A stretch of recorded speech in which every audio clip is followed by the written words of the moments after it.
नमस्कार, स्वागत है आपका क्लोजिंग कॉल में। आपके साथ मैं हूं अभिषेक सत्यव्रतम और मुंबई स्टूडियो से मेरे साथ है मेरी सहयोगी मानसी दवे। बाजार में 2 दिन की लगातार तेजी के बाद आज काफी ज्यादा उतार चढ़ाव देखने को मिल रहा है। स्विंग्स काफी ज्यादा वाइल्ड हैं, ऐसे में ट्रेड ले पाना बड़ा मुश्किल हो रहा है। बहुत सारे हमारे एक्सपर्ट्स हैं, वो तो ये भी सलाह दे रहे हैं कि इंडेक्स अगर आप अवॉइड कर दीजिए तो ही बेहतर है। लेकिन आखिरी के 1.5 घंटे में क्या कोई आपके लिए इंडेक्स में ट्रेड बनेगा, ये समझने की कोशिश करेंगे। खबरों वाले शेयर्स हैं, रिजल्ट का भी एक्शन होगा और अपने एक्सपोर्ट को जोड़कर आपके लिए हम बेहतरीन ट्रेड समझने की कोशिश करेंगे। लेकिन देख लेते हैं कि शो में हम करने क्या वाले हैं। एफएनओ मार्केट चेक करेंगे 2:05 पर, क्लोजिंग ट्रेड्स लेकर आएंगे 2:10 पर, ऑप्शंस के चैंपियन होगा 2:40 पर और 3 बजे होगा मार्केट एट 3 यानी कि बाजार खुलने के बाद का पूरा एक्शन। बीटीएसटी एसटीबीटी ट्रेड्स होंगे 3:10 पर, इवेंट्स टू वॉच 3:20 पर। तो ये पूरी की पूरी रूपरेखा है इस शो की। लेकिन चलिए शुरुआत कर लेते हैं बाजार की 5 बड़ी बातों के साथ और समझते हैं कि इस वक्त बाजार की जो मेजर हाइलाइट्स हैं वो क्या हैं। फिर से दिन के निचले स्तरों के आसपास बाजार में हम ट्रेड देख रहे हैं और निफ्टी फिसल गया है 24,800 के नीचे, करीब 225 के आसपास गिरावट देखने को मिल रही है। निफ्टी बैंक की बात करें तो वहां पर जो गिरावट है वो है करीब 325 के आसपास की। दिन के दौरान एक बार बाजार ने अटेम्प्ट किया था हर निशान में आकर टिकने की, लेकिन वो टिक नहीं पाया और फिर से बिकवाली का जो प्रेशर है वो बढ़ता जा रहा है। आईटी शेयर 2 दिन चले थे, आज हम देखने की वहां पर प्रॉफिट चेकिंग हो रही है। एचसीएल टेक कमजोर है, इन्फोसिस कमजोर है, टीसीएस कमजोर है और ये खेमा भी बाजार पर दबाव बनाने का काम ही कर रहा है। एफएमसीजी और ऑटो, ये जो 2 पैक थे, हमने देखा कि मॉनसून अर्ली आया था तो थोड़ी बाइंग लौटी थी और अच्छी बाइंग हो रही थी, लेकिन 2 दिनों की तेजी के बाद यहां पर भी प्रॉफिट टेकिंग का दबाव है। डिफेंस एकमात्र ऐसा खेमा है जहां पर आज आपको तेजी दिखेगी। गार्डन रीच का शेयर 3% ऊपर है, मझगांव डॉक ऊपर है, कोचिन शिपयार्ड में तेजी हो रही है क्योंकि सरकार की तरफ से कुछ बड़े फैसले लिए गए हैं डिफेंस के प्रोक्योरमेंट को लेकर और एएमसीए प्रोग्राम को रक्षा मंत्रालय से हरी झंडी मिली है। इसके चलते इन शेयरों में जोश देखने को मिल रहा है। अदरवाइज बाजार का मूड आज फीका ही दिख रहा है। लेकिन इस फीके बाजार में भी एक्शन कहां पर हो रहा है, सबसे पहले ये जानेंगे और मानसी हैं तैयार बिग बजर्स की लिस्ट के साथ। मानसी, मॉनसून का मूड बता दीजिए। आपने काफी एंजॉय किया कल बारिश को मरीन ड्राइव से, आज कैसा माहौल है और बताइए कि आज बाजार में एक्शन कहां पर हो रहा है। हाँ, बूंदाबांदी तो वैसे अभिषेक जारी है, लेकिन कल जितनी तेज बारिश हो रही थी फिलहाल उतनी तेज बारिश नहीं हो रही है। लेकिन हाँ, मॉनसून आ चुका है, ये जरूर कहना चाहिए। कमिंग टू द मार्केट, सही कहा आपने, वॉलीटाइल है और काफी उतार चढ़ाव के बीच कल के बाजार से आज के बाजार की तस्वीर काफी अलग नजर आ रही है। कल मार्केट में लिटरली हम कह सकते हैं कि मॉनसून ग्रे, मंडे ब्लूज और भारतीय बाजार में ग्रीन हर तरफ देखने को मिला था। लेकिन आज के सत्र में ऐसा नहीं नजर आ रहा है। इस वक्त अगर आप देखेंगे मिले जुले सेंटिमेंट्स विदेशी बाजार से तो हमें मिले ही थे, भारतीय बाजार की तरफ से भी कुछ ऐसा ही। और इस वक्त तो दिन के निचले स्तरों पर, ऑलमोस्ट दिन के निचले स्तरों के करीब ट्रेड करता हुआ मार्केट। लेकिन इसमें स्टॉक स्पेसिफिक मूव्स ढेर सारे हैं और नतीजों का action, of course results last leg पर है, लेकिन फिर भी कई सारे नंबर्स हैं, कुछ नंबर्स आने वाले हैं जिसके पहले भी स्टॉक में मूवमेंट नजर आई। इस पर विस्तार से आगे बातचीत होगी। बिग बजिंग मोमेंटम की अगर बात करें, शुरुआत इंटरग्लोब एविएशन से करना चाहेंगे। आज सुबह बाजार खुलने से पहले हमने बताया था कि इंटरग्लोब एविएशन में एक डील की संभावना और डिस्काउंट पर प्रमोटर की हिस्सा बिक्री की खबर आती दिखी और इसके ठीक बाद इंटरग्लोब एविएशन में हम देख रहे हैं ये हिस्सा बिक्री की खबर आई, उससे डाउनसाइड मूव करीब 2.25% की गिरावट देखने को मिली है। 5.8% इक्विटी के कई सौदे होते हुए दिखे और इसी के ठीक बाद हम देख रहे हैं न्यूज फ्लो का इम्पैक्ट है जो कि स्टॉक में इस वक्त रिफ्लेक्ट होता हुआ बिल्कुल नजर आ रहा है। इसके अलावा स्नाइडर इलेक्ट्रिक के स्टॉक के नतीजे हर लिहाज से काफ़ी अच्छे थे। रेवेन्यू के फ्रंट पर, मुनाफे के फ्रंट पर, मार्जिन्स और सारे पैरामीटर्स पर खरे उतरने के बाद रिजल्ट बैक्ड एक्शन है जो कि स्नाइडर इलेक्ट्रिक में इस वक्त देखने को मिला है। करीब 5% की तेजी के साथ 710 के लेवल्स पर ये स्टॉक ट्रेड करता हुआ आज के सत्र में रिजल्ट का एक पॉजिटिव इम्पैक्ट है जो कि यहाँ पर दिखेगा। इसके अलावा ब्रोकरेजेस के जो रिपोर्ट्स आ रहे हैं उसका भी इम्पैक्ट लगातार स्टॉक प्राइसेस में, स्टॉक मूवमेंट्स पर नजर आता है और इसीलिए जो सुबह हम ब्रोकरेज रिपोर्ट्स आपके सामने रखते हैं वो जानना और देखना आपके लिए बेहद जरूरी होता है। वहां से इम्पैक्ट शुरू होता है, वो इम्पैक्ट देखे क्लोजिंग तक रिफ्लेक्ट होता रहता है। ABFRL one of its kind bullish report I anti की और रिपोर्ट में कई सारे फंडामेंटल्स बताए गए थे और इस रिपोर्ट के ही दम पर आज स्टॉक में हम देख रहे हैं करीब 1.5% की तेजी के साथ अच्छा खासा एक्शन देखने को मिला है। सो ABFRL on the upside again, news flow और बुलिश रिपोर्ट के दम पर। And last but not the least, defence शेयरों में अच्छा खासा एक्शन। दिन की शुरुआत से ही डिफेंस और शिप बिल्डिंग का खेमा जो है काफ़ी अच्छा मूव दिखा रहा है। सारे के सारे डिफेंस मेजर्स देख लीजिए या फिर शिप बिल्डिंग स्टॉक्स देख लीजिए, Mazagon Dock, Bharat Dynamics, Cochin Shipyard, ये सारे स्टॉक्स में करीब 1.5 से लेकर 2% तक की तेजी, इनफैक्ट कुछ तो 4% तक भी चल गए हैं। AMCA प्रोग्राम है जिसको हरी झंडी मिली है, उसके चलते मोमेंटम और कह सकते हैं कि सेंटिमेंट बूस्ट अप जरूर हुआ है, लेकिन डिफेंस का खेमा चल तो रहा है काफ़ी समय से और इसे अब इन्वेस्टर पोर्टफोलियो के लिहाज से देखा जा रहा है। इन्वेस्टर बेट बनता हुआ डिफेंस का पूरा स्पेस काफ़ी चल गए हैं। एंट्री अपॉर्चुनिटीज इनफैक्ट लोग ढूंढते हैं। सो पॉजिटिव्स हैं, डिफेंस स्टॉक्स में अच्छा खासा एक्शन है। रिजल्ट बैक्ड एक्शन के चलते स्नाइडर इलेक्ट्रिक है जहां पर मजबूती है। ABFRL पॉजिटिव रिपोर्ट है। इंटरग्लोब एविएशन डाउनसाइड दिख रही है क्योंकि ये प्रमोटर की बिक्री की खबर आई है। ये सारे के सारे बिग बाजिंग मोमेंटम वाले स्टॉक्स हैं।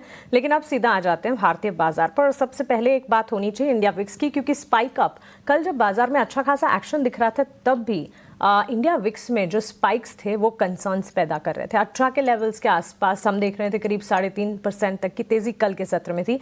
आज भी इंडिया विक्स में तेजी है, ये स्पाइक है 5% का और 18-19 के लेवल्स पर ट्रेड करता हो। तो कंसर्न है यहाँ से अभिषेक, और 25,062 जो कि ऊपरी स्तर है वहां से तो इस वक्त काफी नीचे निफ्टी खड़ा है। बिल्कुल मानसी, वहां से देखिए 300 पॉइंट नीचे आ गया है बाजार और आज की गिरावट क्यों आई है थोड़ी समझ से परे है। कोई भी ऐसे नेगेटिव ट्रिगर नहीं थे। ऐसा नहीं कि FIC कोई बिकवाली का आंकड़ा आया हो, कोई मैक्रो नंबर खराब आ गए हो, कोई ग्लोबली कोई ऐसी टेंशन वाली बात हो। और अभी की अगर आप पिक्चर देखेंगे तो डाउ फ्यूचर करीब 550 अंकों पर है। यूरोप में कल की तेजी के बाद आज शुरुआत अच्छी हुई है। मैं चेक कर रहा था, स्टॉक 600 हो गया, FTSE कैक डेक्स वहां पर बढ़िया तेजी पर कारोबार हो रहा है। तो बाजार गिरे क्यों, ये थोड़ा सा ना एक चिंता वाला विषय है जरूर। ये क्या बिल्कुल भरोसा नहीं हो रहा है स्ट्रेंथ पर बाजार के निवेशकों को। आज रिटेल के लिए बड़ा मुश्किल दिन रहा। मतलब एक आपने मीम देखा होगा कि करें तो करें क्या, बोले तो बोले क्या, वही वाली स्थिति है रिटेल के लिए। स्विंग्स इतने वाइल्ड हैं कि पकड़ना बड़ा मुश्किल है। किसी के पकड़ में आ गया हो तो ठीक है, अदरवाइज बड़ा मुश्किल है। हमने भी सुबह ये कहा था कि नहीं, अगर गिरावट आती है तो पैसे बनाने के मौके होंगे। वो गिरावट आई भी, लेकिन उसके बाद जो रिकवरी है वो सस्टेन कर नहीं पाई, वो उसको लेकर चिंता ज्यादा है। आप देखिए जिस लेवल पर हम सुबह थे घूम फिर के उसी लेवल पर आ गए हैं। तो ये जो स्विंग रहा है बड़ा ज्यादा रहा है। ऑटो IT आज हम देख रहे हैं कि वहां पर मुनाफा वसूली हो रहा है। कंजम्पशन वाले जो शेयर थे वहां पर मुनाफा वसूली हो रही है। जो शेयर बाजार को सपोर्ट करने का काम कर रहे थे, HDFC बैंक हो गया, रिलायंस हो गया, आज उन्होंने फिर से अपने हाथ खींच लिए हैं। तो ये स्थिति है बाजार की। और इंडिया विक्स जैसा कि आप कह रहे हैं निश्चित तौर पर एक कंसर्न भारतीय बाजार के लिए। 19 के आसपास का इंडिया विक्स हो गया है, 5% के आसपास का उछाल है। तो इंडिया विक्स में तेजी क्यों है, ये भी सुबह हम समझने की कोशिश कर रहे थे। चंदन तापड़िया हमारे साथ थे, उनसे उन्हें पूछा कि भाई हमारी समझ से बाहर है कि अच्छा इंडिया विक्स क्यों गर्मी है, किस बात की चिंता है, किस बात का फियर है। क्योंकि नियर टर्म में तो ऐसा कुछ है नहीं। EU को लेकर जो टैक्स वगैरह लगाने का ऐलान किया डोनाल्ड ट्रंप ने, फिर उसको कहा कि 9 जुलाई तक टाल रहे हैं। बाकी डोमेस्टिक ट्रिगर्स ऐसे कुछ खराब आए नहीं है। तो ये थोड़ा सा समझ से परे है। एक्सपायरी के नजदीक हम जा रहे हैं, थोड़ी वोलेटिलिटी शायद और बढ़ेगी। 29 तारीख की एक्सपायरी है। मे बी अगर शॉर्ट्स हैं बाजार में थोड़ी सी कवरिंग के लिए आएंगे। लेकिन आज का जो सेशन है ना रिटेल का हौसला तोड़ने वाला, निश्चित तौर पर मानसी हम कह सकते हैं रिटेल का हौसला तोड़ने वाला और वॉलेटाइल है। इस वॉलेटिलिटी में सवाल सबसे बड़ा ये भी है कि चलिए बाजार में अगर कमजोरी के साइंस नजर आ रहे हैं तो एंट्री अपॉर्चुनिटी भी ढूंढें, लेकिन यहाँ कमजोरी इतनी ज्यादा गहरा रही है कि एंट्री अपॉर्चुनिटी ढूंढनी या नहीं, ये एक बड़ा सवाल और कंफ्यूजन मार्केट पार्टिसिपेंट्स के जहन में लगातार चलता रहता है। इस कंफ्यूजन का सोल्यूशन भी है, हमारे मार्केट एक्सपर्ट्स वो आपको बताएंगे, सही राह दिखाएंगे और स्ट्रैटेजी भी और स्टॉक स्पेसिफिक भी उनका नजरिया आपके साथ शेयर करेंगे। 2 एक्सपर्ट्स हमारी पैनल पर जुड़ गए हैं, आइए उनका स्वागत करते हैं, उनसे समझने की कोशिश करते हैं कि मार्केट को इस वक्त किस तरह से स्ट्रेटेजाइज करना है। लक्ष्मीकांत शुक्ला जी हमारे साथ जुड़े हैं और साथ ही रुचित जैन भी हमारे साथ जुड़ गए हैं। आप दोनों का ही जेंटलमैन बहुत स्वागत है 18 हाउस स्वदेश पर। अपना समय देने के लिए आपका बहुत शुक्रिया। Ruchit, will start with you. बताइए कैसे देख रहे हैं मार्केट को आप और क्लोजिंग ट्रेड्स आपके क्या होंगे, स्टॉक स्पेसिफिक क्या कुछ आपके रेडार पर? जी very good afternoon Mansi, very good afternoon Abhishek ji. Well हम कुछ थोड़े साइंस तो मिले हैं कि मार्केट्स में एक pull back move current level से थोड़ा और एक्सटेंड हो सकता है। प्राइमरली अगर देखिए तो पिछले कुछ दिनों में इंडेक्स ने एक ब्रॉड कंसोलिडेशन फेस किया है कि जहाँ पे 25,100 से 25,150 की ये रेंज थोड़ी हर्डल एक्ट हो रही है, बट कोई भी डिप आ रहा है तो 20 दिन का मूविंग एवरेज जो है वो सपोर्ट बन रहा है, जो अभी 24,450 के आसपास है। सो ब्रॉडली हमें लग रहा है कि कुछ टाइम वाइज करेक्टिव फेज है ये मार्केट में, कि जो इसी रेंज में कुछ दिनों का कंसोलिडेशन इंडेक्स में रहेगा। और एक बार थोड़ा, क्योंकि हम मार्केट पिछले कुछ दिनों में देखे तो बिना कोई करेक्टिव मूव के ऑलरेडी काफी शार्प अप मूव आ चुका है। 21,800 750 की रेंज में बॉटम आउट हुए थे, उसके बाद के अपमूव में कोई भी सिग्निफिकेंट प्राइस वाइज या टाइम वाइज करेक्शन हमने नहीं देखा। सो आई थिंक ये जस्ट एक करेक्टिव फेज है with in an up trend. ज्यादा बेरिश नहीं लग रहा है, बट थोड़ा साइडवेज लग रहा है नियर टर्म के लिए। और जब भी ऐसे साइडवेज के ट्रेंड बनते हैं तो मार्केट्स को सपोर्ट के आसपास खरीदारी करनी चाहिए, सो दैट वहां पे रिस्क रिवॉर्ड रेशियो आपके फेवरेबल बने। सो आई थिंक 24,450 से 500 ये इमीडिएट सपोर्ट के तरीके से देखा जाएगा। इमीडिएट हर्डल 25,150 है, वो सरपास होते हैं तभी हम next leg of up move फिर रिज्यूम करेंगे। सो बाय एंड डिप के मार्केट है, पोजिशनल मार्केट का स्ट्रक्चर खराब नहीं हुआ है, बाय एंड डिप के मार्केट है। ये जो डिक्लाइंस आ रहे हैं, थोड़ा सा और डिप आके मार्केट सपोर्ट के आसपास आता है तो वो अपॉर्चुनिटी फिर से खरीदारी के लिए ही देखनी चाहिए। अब दो स्टॉक्स है जो ऐसे मार्केट में भी हमें एक पॉजिटिव लग रहा है, इसीलिए स्टॉक्स स्पेसिफिक फोकस हम रखते हैं। एक तो एसबीआई लाइफ, पिछले कुछ दिनों में लाइफ इंश्योरेंस के स्टॉक्स में देखेंगे तो काफी स्ट्रॉन्ग प्राइस वॉल्यूम एक्शन हुआ है। स्टॉक अपने 52 वीक हाई के आसपास ट्रेड कर रहा है, प्राइस अप मूव्स में रिसेंटली अच्छे वॉल्यूम्स हुए हैं। सो ये हमें लग रहा है कि इररिस्पेक्टिव ऑफ मार्केट कंसोलिडेशन एक slow and gradual up move continue रहेगा, स्टॉक आउट परफॉर्म कर सकता है। तो एसबीआई लाइफ में 1760 के नीचे स्टॉप लॉस रख के खरीदारी करने की सलाह है, 1870 के टारगेट्स रहेंगे। और ओएमसीज हमें यहाँ पे अभी भी लग रहा है कि अप मूव पेंडिंग है, क्योंकि आप देखेंगे तो क्रूड ऑयल के प्राइसेस भी नीचे है। सो यहाँ पे हाई टॉप हाई बॉटम का स्ट्रक्चर रिसेंटली ओएमसीज में बना हुआ है। तो HPCL with in the OMCs यहाँ पे स्ट्रक्चर स्ट्रॉन्ग लग रहा है कि जहाँ पे कोई भी डिप आ रहा है तो वहां पे एक अच्छी खरीदारी फिर से हम आते हुए नजर आ रहा है। 404 के स्टॉप लॉस से एचपीसीएल में खरीदारी की सलाह है 428 के टारगेट्स के लिए। ठीक है, ऑयल मार्केटिंग कंपनी और एसबीआई लाइफ जैसे काउंटर्स हैं जो कि रुचित के रेडार पर हैं। क्लोजिंग ट्रेड्स के तौर पर दो स्टॉक्स दे रहे हैं और दोनों में खरीदारी के मौके ढूंढने हैं, ये राय है रुचित की तरफ से। Laxmikant ji, good afternoon to you as well. आप बताइए कैसे रीड करें मार्केट को, स्टॉक स्पेसिफिक क्लोजिंग ट्रेड्स क्या होंगे आपके? गुड आफ्टरनून मानसी जी, और मेरे अदर पैनलिस्ट को भी मेरा गुड आफ्टरनून जी। मैं भी रुचित जी की बात से इत्तेफाक रखता हूं कि जब भी मार्केट साइडवेज ट्रेंड में मूव करता है तो हमें बाय ऑन डिप्स और सेल ऑन रैली की स्ट्रेटजी अपनानी चाहिए। कि जैसा कि हम बार बार देख पा रहे हैं कि 20 डीए में एक अहम सपोर्ट लेवल है जो कि हमें 24,400 से लेकर 24,450 के जोन के आसपास दिखाई दे रहा है। और जब तक मार्केट इसके ऊपर ट्रेड करता है तब तक हम एक साइडवेज टू पॉजिटिव बायसनेस के साथ ट्रेड कर सकते हैं। वहीं पे अदर साइड हमने कई बार देखा है जब भी मार्केट 25,000 से लेकर 25,100 के जोन के आसपास आता है तो वहां पर हमें एक सप्लाई प्रेशर देखने को मिलता है। तो ये एक ब्रॉडर बैंड है 24,400 से लेकर 25,100 तक, वहीं पर मार्केट को हम ट्रेड होते हुए देख पा रहे हैं। मार्केट अगर 25,100 के ऊपर निकलता है देन आफ्टर हमें एक फ्रेश बाइंग मोमेंटम देखने को मिल सकता है। और हमें भी यही उम्मीद है कि जब तक मार्केट 24,400 के ऊपर ट्रेड करेगा तब तक हम पॉजिटिव व्यू के साथ ही हम अपने स्टॉक स्पेसिफिक मोमेंटम में बने रहेंगे। सो आज हमारे भी दो रिकमेंडेशन है। पहला रिकमेंडेशन मेरा भी एसबीआई लाइफ ही है, क्योंकि यहाँ पर हमें एक स्ट्रॉन्ग बेस फॉर्मेशन निचले लेवल्स पे देखने को मिल रहा है। स्टॉक अपने 20 डीएमए लेवल के आसपास एक पुल बैक मूव शो करता हुआ दिखाई दे रहा है। और यहाँ पर हमें एक असेंडिंग ट्रायंगल का ब्रेकआउट देखने को मिला था 2 दिनों पहले, और अभी भी प्राइजेस जो यहाँ पर ट्रेड कर रहे हैं वो अपने पिछले स्विंग लो के ऊपर ही ट्रेड कर रहे हैं। सो ओवरऑल बुलिश मूव ही आता हुआ दिखाई दे रहा है एसबीआई लाइफ में। हाँ, हालांकि मेरा जो स्टॉप लॉस है वो है 1750 का, और जो अपसाइड के जो टारगेट है वो आते हुए दिखाई दे रहे हैं 1905 के। दूसरा जो स्टॉक रिकमेंडेशन है वो है फोर्ड से। हालांकि निफ्टी आईटी में हमें कंसोलिडेटिव मूव देखने को मिल रहा है। अभी भी यहाँ पर हमें इंडेक्स में कंसोलिडेशन देखने को दिखाई दे रहा है डेली के चार्ट्स पर। बट अगर हम कोफोर्ज के चार्ट्स पर नजर डालते हैं तो यहाँ पर हमें एक शॉर्ट टर्म बेस फॉर्मेशन बनता हुआ नजर आ रहा है पिछले कई सेशंस में। और अभी ये स्टॉक अभी अपने सारे की मूविंग एवरेज के ऊपर सस्टेन कर रहा है। यहाँ पर एक बुलिश क्रॉसओवर भी देखने को मिल रहा है 20 और 100 डीएमए के आसपास। तो ओवरऑल एक स्ट्रेंथ ये स्टॉक शो कर रहा है। तो हमें लगता है कि अगर हम इसमें खरीदारी करके चलते हैं करंट लेवल्स पे, तो हमें अपसाइड के मोमेंटम देखने को मिल सकते हैं। इसमें जो हमें स्टॉप लॉस रखना है वो रखना है 8140 का, और जो अपसाइड के टारगेट हमें दिखाई दे रहे हैं वो आते हुए दिखाई दे रहे हैं 9070 के। कुल एसबीआई लाइफ हमारे दोनों एक्सपर्ट्स के पॉजिटिव रेडार पर हैं और एसबीआई लाइफ पर दोनों ही मार्केट एक्सपर्ट का कन्विक्शन है। दोनों की स्ट्रैटेजीज भी आप देख रहे हैं और साथ ही लक्ष्मीकांत जी को फोर्ज पर भी बुलिश है। 9070 के टारगेट्स को मानकर आप चल सकते हैं।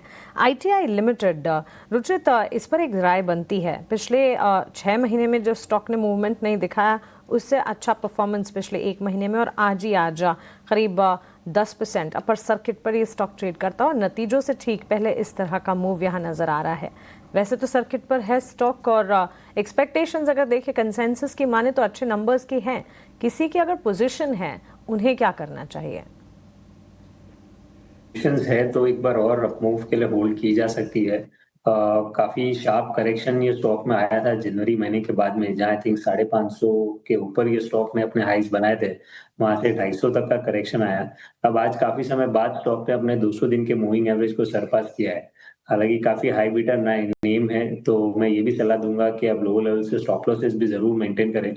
और ये अगर मोमेंटम थोड़ा और कंटिन्यू रहता है तो जो फरवरी की स्टार्टिंग के हाइस थे 325 के आसपास बने थे, तो वो लेवल्स ये स्टॉक में एक्सपेक्ट की जा सकती है। तो फ्रेश बाइंग की तो सलाह नहीं है, नो कंसिडरिंग कि आज ऑलरेडी 10% ऊपर है और आज का लो 200 डीएमए के आसपास है, तो नहीं बाइंग करते हैं तो स्टॉप लॉस ही 10% के इंटरेस्ट से ज्यादा हो रहा है। बट एग्जिस्टिंग पोजीशन अगर इनकी है तो फिलहाल होल्ड करके 325 के आसपास अगर स्टॉक आता है तो वहां पे फिर से एक बार रिव्यू कर सकते हैं।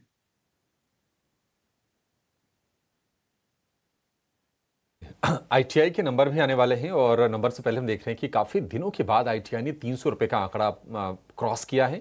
10% की तेजी पर कारोबार हो रहा है फिलहाल। इस बीच खबर मॉनसून को लेकर भी आ रही थी कि मॉनसून और इंटेंसिफाई होगा और ज़्यादा सक्रिय होगा। बाकी हम महाराष्ट्र में, गुजरात में और बाकी केरला साउथ के स्टेट्स में बारिश देख ही रहे हैं। 9 राज्यों में तो मानसून के पहुंचने की आधिकारिक सूचना आ गई है आईएमडी यानी कि मौसम विभाग की तरफ से। लक्ष्मीकांत जी, जरा ये बताइए कि आज हम रिवर्सल देख रहे हैं जो कंजम्पशन वाले शेयर्स हैं, क्या आपको लगता है कि क्योंकि देखिए मानसून वाले फ्लेवर हैं और इतनी जल्दी ये खत्म नहीं होने चाहिए, आपके हिसाब से कहां पर बाय ऑन डिप्स कर सकते हैं? कॉन्ट्रा कॉल क्या होगी आपकी कंजम्पशन स्पेस में, एफएमसीजी में या फिर डिस्क्रिशनरी स्पेंड में? देखिए, अगर निफ्टी एफएमसीजी इंडेक्स पे नजर डालते हैं तो यहाँ पर हमें साइडवेज बैंड के अनुसार ये स्टॉक ट्रेड करता हुआ दिखाई दे रहा है। अभी भी स्टॉक में एक क्रूशियल हर्डल है 200 डीएमए के पास, जो कि है 57,800 के लेवल्स के आसपास है। पिछले 2 दिनों में तो हमें एक अपसाइड के मोमेंटम देखने को मिले थे, बट आज जिस तरीके से एफएमसीजी में गिरावट आई है तो यहाँ पर बेरिश एंगल्फिंग का पैटर्न बनता हुआ दिखाई दे रहा है। बट अभी भी अगर पूरा जो होल इंडेक्स है अभी भी अपने जो 100 डे और 50 डीएमए जो लेवल्स हैं उसके ऊपर ही ट्रेड कर रहा है। तो ओवरऑल एक साइडवेज मोमेंटम के अनुसार ही आने वाले समय में ट्रेड कर सकता है। बट ऐसे यहाँ पर कुछ स्टॉक्स हैं जहां हम बाय ऑन डिप्स की स्ट्रेटेजी रख सकते हैं। मुझे लगता है कि आईटीसी में भी इस स्टॉक में एक स्ट्रॉन्ग बेस फॉर्मेशन बनता हुआ दिखाई दे रहा है 425 420 के जोन के आसपास। तो अगर वहां पर हमें खरीदारी करने का मौका मिलता है और वहां से कोई रिवर्सल फॉर्मेशन बनता है तो देन आफ्टर में अच्छे खासे पुल बैक मूव आईटीसी में देखने को मिल सकते हैं और फिर ये स्टॉक फिर से एक बार 445 450 के लेवल को टच कर सकता है। तो आईटीसी एक ऐसा स्टॉक है जहां पर हम बाय ऑन डिप्स की स्ट्रेटेजी के साथ आने वाले समय में ट्रेड कर सकते हैं। वहीं पर अगर हम कोलगेट पॉमोलिव को देखें तो ये भी एक स्टॉक है जहां पर हमें एक पुल बैक मूव आता हुआ देख सकते हैं। बशर्ते यहाँ पर एक जो सपोर्ट है 2450 का उसको इसको डिफेंड करना चाहिए। तो मुझे लगता है कि अगर उसको डिफेंड कर लेगा, क्योंकि यहाँ पर हमें एक हायर टॉप हायर बॉटम के पैटर्न देखने को मिल रहे हैं, तो मुझे लगता है कि अगर ये 2530 550 के ऊपर एक बार ट्रेड करता है तो देन आफ्टर हमें फिर से एक अपसाइड के मोमेंटम कोल्ड पॉल भी आने वाले समय में दिखा सकता है। तो ये दो स्टॉक्स हैं जो कि दिखाई दे रहे हैं कि हमें बाय ऑन डिप्स की रणनीति के साथ यहाँ पे हम ट्रेड कर सकते हैं। ठीक है, देश की खपत वाली स्टोरी से जुड़े ये 2 शेयर आईटीसी हो गया और कोलगेट पामोलिव हो गया, इस पर आप नजर बना के चलिए। निफ्टी गिरावट 300 को की हो गई, 24,700 भी खतरे में है। थोड़ा सा प्रेशर बिल्ड हो रहा है और आप देखेंगे तो दिन की ऊपरी सर से 350 अंक निफ्टी गिर गया है। निफ्टी बैंक की जो गिरावट है 450 अंकों के आसपास की हो गई है। क्यों है ये, थोड़ा समझना है, ये मुश्किल ज़रूर है। लेकिन इस बीच आप देखेंगे जियो फाइनेंस का जो शेयर है निफ्टी का टॉप गेनर है, 3% ऊपर कारोबार कर रहा है, डे हाई पर है। और उसके पीछे वजह ये कि इन्होंने जो ब्लैक रॉक के साथ जो ज्वाइंट वेंचर किया था म्यूचुअल फंड कारोबार के लिए, उस कंपनी को सेबी से हरी झंडी मिल गई है। उसके चलते इसमें बाइंग आ रही है। 290 रुपए के आसपास के प्राइसेस आपको स्क्रीन पर दिखेंगे। लेकिन और कहां पर एक्शन हो रहा है जरा ये समझते हैं। बिग एक्शन स्टॉक्स लेकर हमारी सहयोगी सृष्टि शर्मा हमारे साथ जुड़ गई हैं। सृष्टि बताइए कहां पर मूव्स हैं आज बड़े? यहाँ पर एक्शन देख रहे हैं, कुछ नतीजों के दम पे, कुछ खबरों के दम पे और साथ ही कुछ काउंटर्स ब्रोकरेज रिपोर्ट के दम पर भी बस कर रहे हैं। सबसे पहले नतीजे वाले काउंटर्स पे फोकस डालेंगे। टीटीके प्रेस्टीज पे बेहद निराशाजनक नंबर्स आए हैं। अक्रॉस द बोर्ड एक गिरावट देखने को मिली है। अगर साल दर साल नंबर्स देखें तो इनके मुनाफे में लगभग 94% की गिरावट देखने को मिली है। मात्र 4 करोड़ इस बार कंपनी ने अपना प्रॉफिट दर्ज किया है। और इसी के साथ साथ हम इनका EBITDA भी देखेंगे तो वहां पर भी लगभग 29% की गिरावट हमने देखी और साथ ही मार्जिन्स पर भी दबाव रहा। 13.5% से मार्जिन अब घटकर 9.2% रह गए हैं इस तिमाही। तो उसके चलते आप देखिए स्टॉक में भी लगभग 5 से 6% की करेक्शन हावी हुई है। इन्फो एज के नंबर्स भी इस बार कुछ शानदार नहीं रहे। हालांकि प्रॉफिट में आपको एक जबरदस्त जंप जरूर दिखेगा, पर उसमें एक मुश्त मुनाफे का सहयोग जरूर है। इसके अलावा आप उनके मार्जिन्स देख लीजिए, आय देख लीजिए, वहां सभी में आपको तिमाही दर तिमाही गिरावट देखने को मिलेगी। साथ ही कामकाजी मुनाफे में अगर खासतौर से बात करें तो 9% की गिरावट है, जिसका मतलब कि ऑपरेशनल कामकाज जो है इतना अच्छा नहीं इस बार कंपनी ने दर्ज किया है। इसी के साथ साथ जियो फाइनेंशियल्स ये काउंटर बन चुका है निफ्टी का टॉप गेनर, क्योंकि यहाँ पर जो ब्लैक रॉक के साथ उनका जेवी था अब उसको सेबी से हरी झंडी मिल चुकी है म्यूचुअल फंड कारोबार लॉन्च करने के लिए। 3% का उछाल इस काउंटर दिखा रहा है। इसके अलावा अगर हम बात करें तो वरुण बेवरेजेस ये एक और स्टॉक है। ब्रोकरेज रिपोर्ट के दम पे यहाँ पर एक्शन है, क्योंकि आज गोल्डमैन सैक्स ने खरीदारी की राय के साथ यहाँ पर कवरेज शुरू किया है। 600 रुपए का टारगेट दे रहे हैं और उनका कहना है कि कैंपा कोला और अन्य प्लेयर्स के चलते जो कंपटीशन से खतरा दिख रहा था वो फिलहाल इतना गहराता हुआ नहीं दिख रहा है। और एक पुराने लीडर के तौर पे वरुण बेवरेजेस पर अभी भी उनका भरोसा कायम है और आगे चल के मार्केट शेयर भी वो गेन कर सकते हैं, ऐसा गोल्डमैन सैक्स का भरोसा है। और आखिरी में IT counter as a whole जो है थोड़ा सा आज पिटता हुआ नजर आया है, जहां पर आप देखें HCL take, TCS, persistent take, Mahindra ये कुछ काउंटर जरूर है जो आज प्रेशर जरूर दिखा रहे हैं।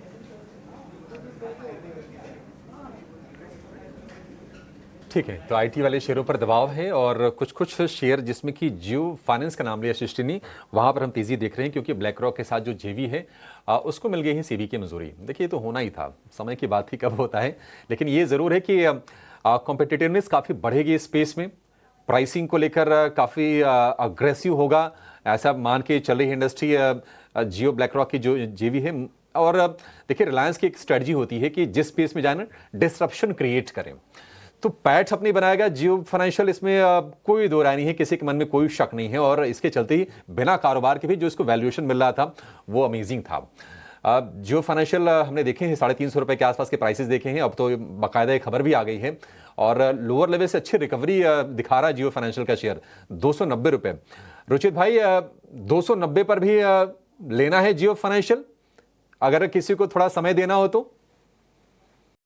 आई थिंक अगर थोड़ा मिड टर्म के लिए लेना चाहते हैं तो करंट लेवल्स पे खरीदारी की जा सकती है। पिछले कुछ दिनों में मार्केट के साथ साथ अपमूव आया है और अब हम देख रहे हैं कि स्टॉक में अच्छे वॉल्यूम्स भी स्टॉक में हो रहे हैं। तो 20 डे में सपोर्ट 270 265 की रेंज में है, जो शॉर्ट टू मीडियम टर्म के लिए अब एक अच्छा सपोर्ट देखा जाएगा।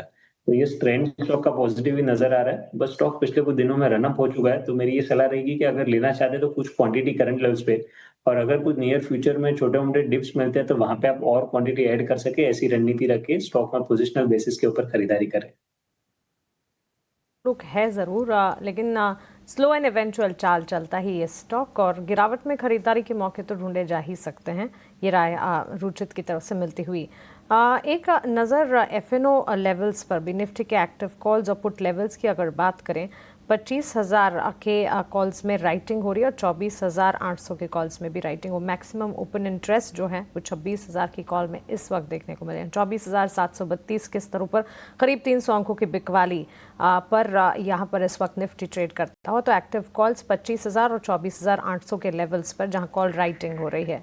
इसके अलावा अगर आप देखेंगे active puts 24,800 towards down side अगर आप देखेंगे, वहीं पुट्स की बाइंग होती हुई नजर आ रही है 24,500 के स्तर पर, यानी कि यहाँ से और ज़्यादा 24,731 के लेवल्स पर इस वक्त निफ्टी खड़ा है। 24,500 तक भी एंटिसिपेट किए जा रहे हैं लेवल्स। मैक्सिमम ओपन इंटरेस्ट 24,000 के पुट्स में इस वक्त नजर आ रहे हैं। हमारे साथ एक और एक्सपर्ट जुड़ गए हैं, राजेश पालव्या। आइए उनका स्वागत करते हैं, उनसे जानते हैं उनके closing trades. Rajesh ji, good afternoon. बेहद वॉलेटाइल मार्केट, उतार चढ़ाव के बीच इंडिया विक्स में लगातार स्पाइक्स, कैसे देख रहे हैं मार्केट्स को? क्लोजिंग ट्रेड्स क्या होंगे? Good afternoon Mansi ji, good afternoon everyone. So market काफ़ी वॉलेटाइल हो चला है और अगर हम देखें तो हम एक्सपायरी वीक में 25,000 जो कि एक मेजर कॉल कॉन्सेंट्रेशन एरिया है उसको क्रॉस करने में मार्केट में हमने देखा कि वहाँ पे काफ़ी एडिशन कॉल राइटर्स का देखने को मिला है, जिसके चलते मार्केट उसी लेवल पे जाके रेजिस्टेंस लेता हुआ दिख रहा है। On the down side 24,700 600 zone एक अच्छा पुट बेस सपोर्ट एरिया है, तो हमें लगता है कि ये जोन में वापस मार्केट को निफ्टी को एटलीस्ट सपोर्ट आते हुए दिखेगा। वहीं बैंक निफ्टी में 55,500 से 600 की रेंज में मेजर कॉल कॉन्सेंट्रेशन है, जो कि एक रेजिस्टेंस जैसा काम करते हुए दिख रहा है। हमें लगता है कि थोड़ी वॉलेटिलिटी रहेगी ahead of this monthly expiry. Bank Nifty में भी हमें लगता है कि 54,800 900 के आसपास जो एक अच्छा सपोर्ट है, वहां पे अगर डिप मिलती तो वो एक बाइंग जोन होगा और हायर साइड पे 55,600 अभी रेजिस्टेंस जैसा काम करेगा। स्टॉक स्पेसिफिक दो स्टॉक हैं, दोनों बाय साइड के। पहला स्टॉक है कंटेनर कॉर्प। ये स्टॉक में देखें तो एक बड़े करेक्शन के बाद स्टॉक में लोअर साइड पे एक अच्छा बेस बनते हुए दिख रहा है और यहाँ पे हमें वीकली चार्ट पे जिस तरीके से एक कॉन्ट्रैक्टिंग ट्रायंगल का ब्रेकआउट यहाँ पे बनते हुए दिखा है, स्टॉक कंफर्टेबली भी अपने near term short term moving averages के ऊपर सस्टेन होते हुए दिख रहा है। हमें लगता है कंटेनर कॉर्प यहाँ पे बाय किया जा सकता है। 790 के टारगेट के लिए स्टॉप लॉस रखना होगा 755 का। दूसरा स्टॉक है जियो फाइनेंशियल, जो कि एक अच्छा मोमेंटम इस वोलेटाइल मार्केट में दिखाते हुए दिख रहा है। जिस तरीके से स्टॉक एक अप स्लोपिंग चैनल में वीकली चार्ट पे ट्रेड करते हुए दिख रहा है, ये क्लियरली दिखाता है कि यहाँ पे एक सस्टेन बाइंग एक्शन पिछले 8-10 वीक से हमने यहाँ पे देखी है। स्टॉक में आज काफी अच्छा मूव और एक बड़ा वॉल्यूम स्पाइक भी आते हुए दिखा है। स्टॉक कंफर्टेबली सारे इंपॉर्टेंट मूविंग एवरेजेस के ऊपर सस्टेन कर रहा है। हमें लगता है जियो फाइनेंशियल का ये मूव फर्दर एक्सटेंड होगा। हालांकि स्टॉक पिछले 10 मिनट में एक अच्छा शार्प अप मूव बताया है, बट हम यहाँ पे 296 298 के अपसाइड के टारगेट एक्सपेक्ट कर रहे हैं कि आते हुए दिख सकते हैं। डाउन साइड में स्टॉप लॉस होगा करीब 283 के आसपास। फाइनेंशियल सर्विसेज पर मोहर लगती हुई अभी राजेश जी के भी पॉजिटिव रेडार पर, उनका भी कन्विक्शन 296 के स्तर इमीडिएटली नजर आते हैं। 290 के लेवल्स पर तो इस वक्त ये स्टॉक ट्रेड कर ही रहा है। और अब यहाँ पर राजेश जी की भी राय जियो फाइनेंशियल सर्विसेज पर। राजेश जी, थोड़ी देर पहले लक्ष्मीकांत जी और रुचित जी से जब बात हो रही थी, एसबीआई लाइफ पे दोनों का पॉजिटिव नज़रिया था। आपसे एसबीआई लाइफ के साथ साथ इंडसइंड बैंक पर भी एक टेक जानना चाहेंगे, क्योंकि इस वॉलेटाइल मार्केट्स में जो कुछ चुनिंदा काउंटर्स हैं उसमें IndusInd bank, Asian paints, SBI life, ये सारे स्टॉक्स हैं जहाँ पर पॉजिटिव कन्विक्शन एटलीस्ट दिख रहा है। तो देखिए, इंडसइंड बैंक में अगर हम देखें तो जरूर नेगेटिव न्यूज फ्लो के चलते स्टॉक में एक दबाव तो बना था, लेकिन यहाँ पे प्राइस बिहेवियर एक डिफरेंट डायरेक्शन में यहाँ पे सेटअप बनाते हुए दिख रहा है। स्टॉक में करेक्शन के बाद जो भी सेलिंग प्रेशर था वो एब्जॉर्ब होते हुए दिखा है। करीब 750 700 जो कि एक मेजर पुट बेस एरिया था, वहीं से इंडसइंड बैंक ने एक अच्छा सपोर्ट लेके पुल बैक का ट्रेड बनाया है। अब यहाँ पे स्टॉक में इस रिकवरी में 20 डे 50 डे मूविंग एवरेज के ऊपर स्टॉक सस्टेन होते हुए दिख रहा है। डेटा में भी देखें तो एक शॉर्ट कवरिंग के बाद यहाँ पे वापस लॉन्ग बिल्टअप के साइन भी आते हुए दिखे नियर टर्म डेटा के हिसाब से। तो हमें लगता है यहाँ पे स्ट्रक्चर बुलिश हो चुका है नियर टर्म के हिसाब से। जब तक ये 805 के ऊपर बना हुआ है, हमें लगता है कि स्टॉक में 840 850 की तरफ भी ये मूव एक्सटेंड होते हुए दिख सकता है। तो अभी ट्रेड यहाँ पे किया जा सकता है with strict stop loss of 805। Upside में 840 850 तक की अपसाइड यहाँ पे बन सकती है। लेवल्स अभी अपसाइड में इस वक्त नज़र आते हैं और इंडसइंड बैंक पर भी ऑलमोस्ट 3% के गेंस के साथ ये स्टॉक इस वक्त तो ट्रेड कर ही रहा है। निफ्टी नेक्स्ट कैटेगरी के कुछ चुनिंदा प्लेयर्स पर नज़र डालते हैं और उसमें रियल एस्टेट स्पेस से मैक्रोटेक डेवलपर्स लोढ़ा करीब 1.5% तक की तेज़ी दिखा रहा है। लक्ष्मीकांत जी, एक टेक आपसे जानना चाहेंगे रियल एस्टेट सेक्टर में इन पर्टिकुलर, क्योंकि काफ़ी दिनों से हम देख रहे हैं रियल्टी इंडेक्स में मोमेंटम जो है वो पॉजिटिव साइड चल रहा है। इस वक्त अगर आप देखें लगभग सारे सेक्टर्स में बिकवाली का दबाव है, लेकिन realty sector Nifty realty index में अच्छा एक्शन है। और उसमें स्टॉक स्पेसिफिक अगर जाएंगे तो मैक्रोटेक लोढ़ा जैसे स्टॉक्स हैं जहां पर अच्छा तेजी का माहौल नजर आ रहा है।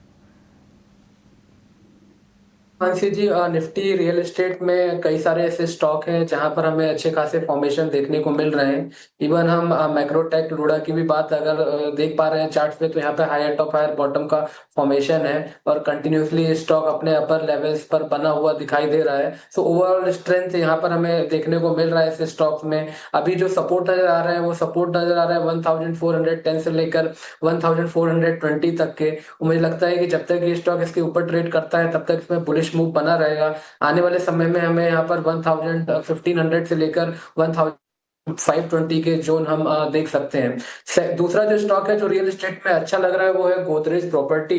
यहाँ पर हमें एक नीचे से एक रिकवरी आती हुई दिखाई दे रही है इस स्टॉक में। और मुझे लगता है कि यहाँ पर एक अगर हम जो पिछले स्विंग हाई है 2270 के, अगर ये स्टॉक तोड़ता है तो देन यहाँ पर हमें एक सर्कल ट्रायंगल का ब्रेकआउट देखने को मिलेगा। और यहाँ से फिर स्टॉक हमें आने वाले समय में जो इसका नेक्स्ट हर्डल है वो है दिखाई दे रहा है 2320 का। उसके ऊपर अगर निकलता है देन आफ्टर में 2540 के भी लेवल्स गोदरेज प्रॉपर्टी शो कर सकता है।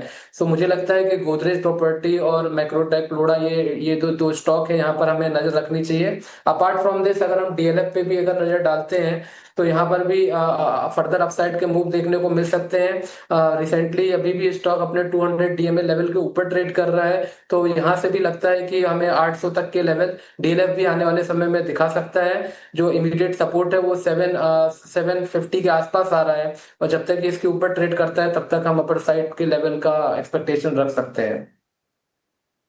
राय रियल एस्टेट में कई सारे काउंटर्स हैं जो कि लक्ष्मीकांत जी को पॉजिटिव नज़र आ रहे हैं और स्टॉक वाइज उन्होंने एक एक कर अपने शेयर्स जो हैं आपके सामने रखे और डीएलएफ 800 के टारगेट्स के लिए सबसे ज़्यादा कॉन्फिडेंट इस स्टॉक को लेकर। इसके अलावा मैक्रोटेक लोढ़ा में भी अच्छा खासा एक्शन। लेकिन अभी एक्शन स्टॉक्स की कैटेगरी में हमने दो शेयर्स की बात की थी, एक तो स्नाइडर इलेक्ट्रिक और दूसरा वरुण बेवरेजेस। वरुण बेवरेजेस के स्टॉक को एक बार देखते हैं। पॉजिटिव बुलिश रिपोर्ट आई है और ये पॉजिटिव बुलिश रिपोर्ट का इम्पैक्ट वैसे इतना जितना दिखना चाहिए नहीं दिखा, लेकिन हाँ कमज़ोर बाजार वॉलेटाइल मूव्स में भी स्टॉक एटलीस्ट आधे % तक की तेज़ी दिखा पाया है।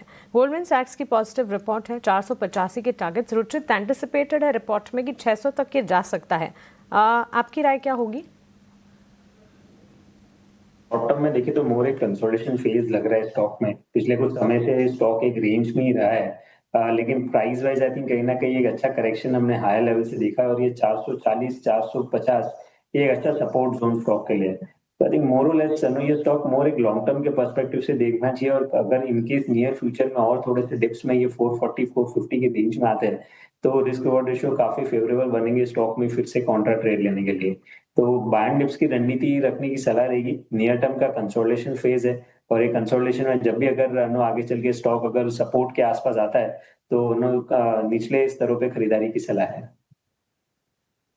स्तरों पर एंट्री अपॉर्चुनिटीज ढूंढनी चाहिए। वरुण बेवरेजेस में पॉजिटिव ब्रोकरेज रिपोर्ट्स और टेक्निकली स्टॉक में हम देख रहे हैं यहाँ से आगे सेंटिमेंट पॉजिटिवली डेवलप हो सकते हैं। रिपोर्ट की माने तो 600 तक के लेवल्स भी नजर आएंगे।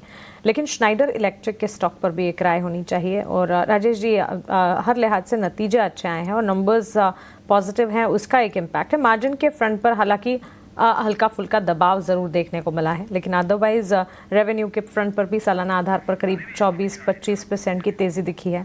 और प्रॉफिट में भी हमने देखा है, प्रॉफिट 3 करोड़ से सीधा 55 करोड़ पर जाता देखा है। स्ट्रॉन्ग नंबर्स, उसका इम्पैक्ट है। 7-8 मंथ के करेक्शन के बाद स्टॉक में एक रिकवरी के साइन यहाँ पे बनते हुए दिखे। जिस तरीके के near term short term structure यहाँ पे बने, हमें लगता है कि जब तक अभी ये स्टॉक 670 के ऊपर सस्टेन रहेगा, यहाँ पे पॉजिटिविटी देखने को मिलेगी स्टॉक में। यहाँ पे इमीडिएट हर्डल जो देखने को मिल रहा है वो करीब 720 730 के जोन में। अगर ये स्टॉक वो क्रॉस करने में कामयाब होता है तो इसके नेक्स्ट टारगेट फिर हमें लगता है 800 की तरफ भी आते हुए दिख सकते हैं। तो अभी 670 के स्टॉप लॉस से पोजीशन होल्ड रख सकते हैं और हमें लग रहा है स्ट्रक्चर के हिसाब से ये स्टॉक में गोइंग फॉरवर्ड 800 रुपए तक के पोजिशनल अपसाइड बनते हुए दिख सकती है।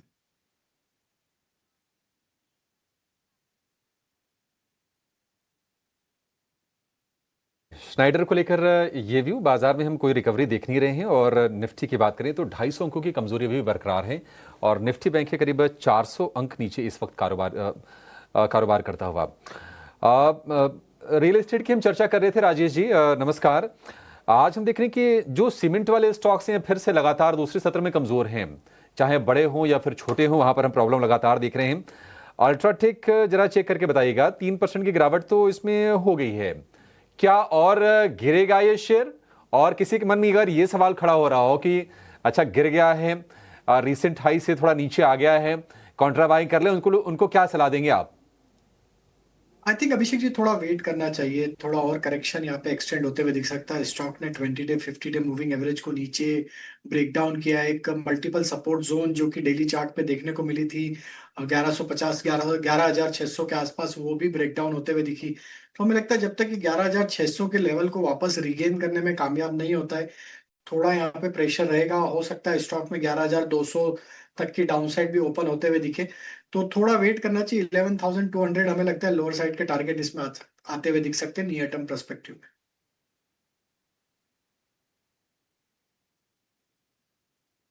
थोड़ा सा और गिर सकता है अल्ट्राटेक सीमेंट का शेयर, 11,600 फिलहाल तो दूर लग रहा है। 300 रुपए की गिरावट आज एक सत्र में ही इस शेयर में हो गई है।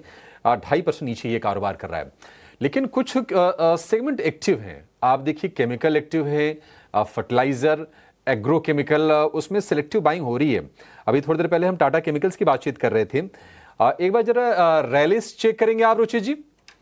रैलिस में आज थोड़ी बहुत बाइंग हो रही है, क्या ये सस्टेन कर पाएगा? आई थिंक रिसेंट लो से ये स्टॉक में पुल बैक मूव जरूर आया, बट एक फॉलो अप मूव काफी इंपॉर्टेंट रहेगा।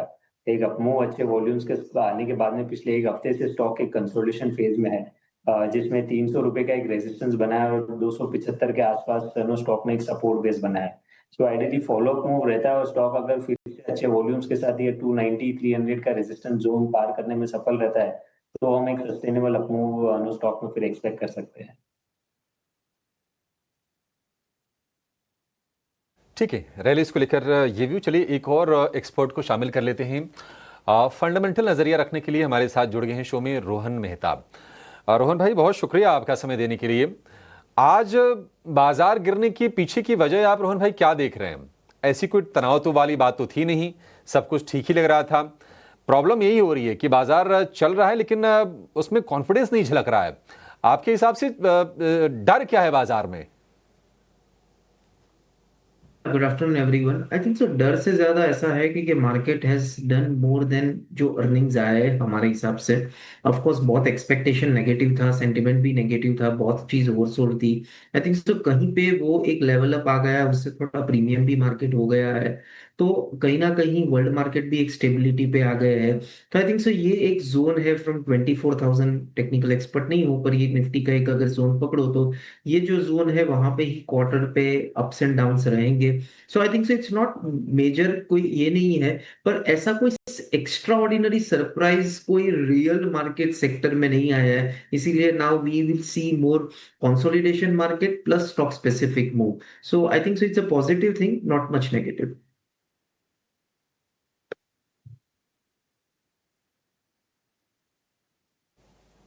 ठीक है, बाजार को लेकर ये व्यू हो गया। चलिए एक छोटी सी ब्रेक के लिए यहाँ पर रुकेंगे। ब्रेक के बाद जब लौटेंगे तो कुछ और ऐसे स्टॉक्स पर चर्चा करेंगे जहां पर आज खबरें हैं, जहां एक्शन है, जहां वॉल्यूम है और जहां पर आपके बढ़िया ट्रेड के मौके बन सकते हो। आपने जाएगा नहीं।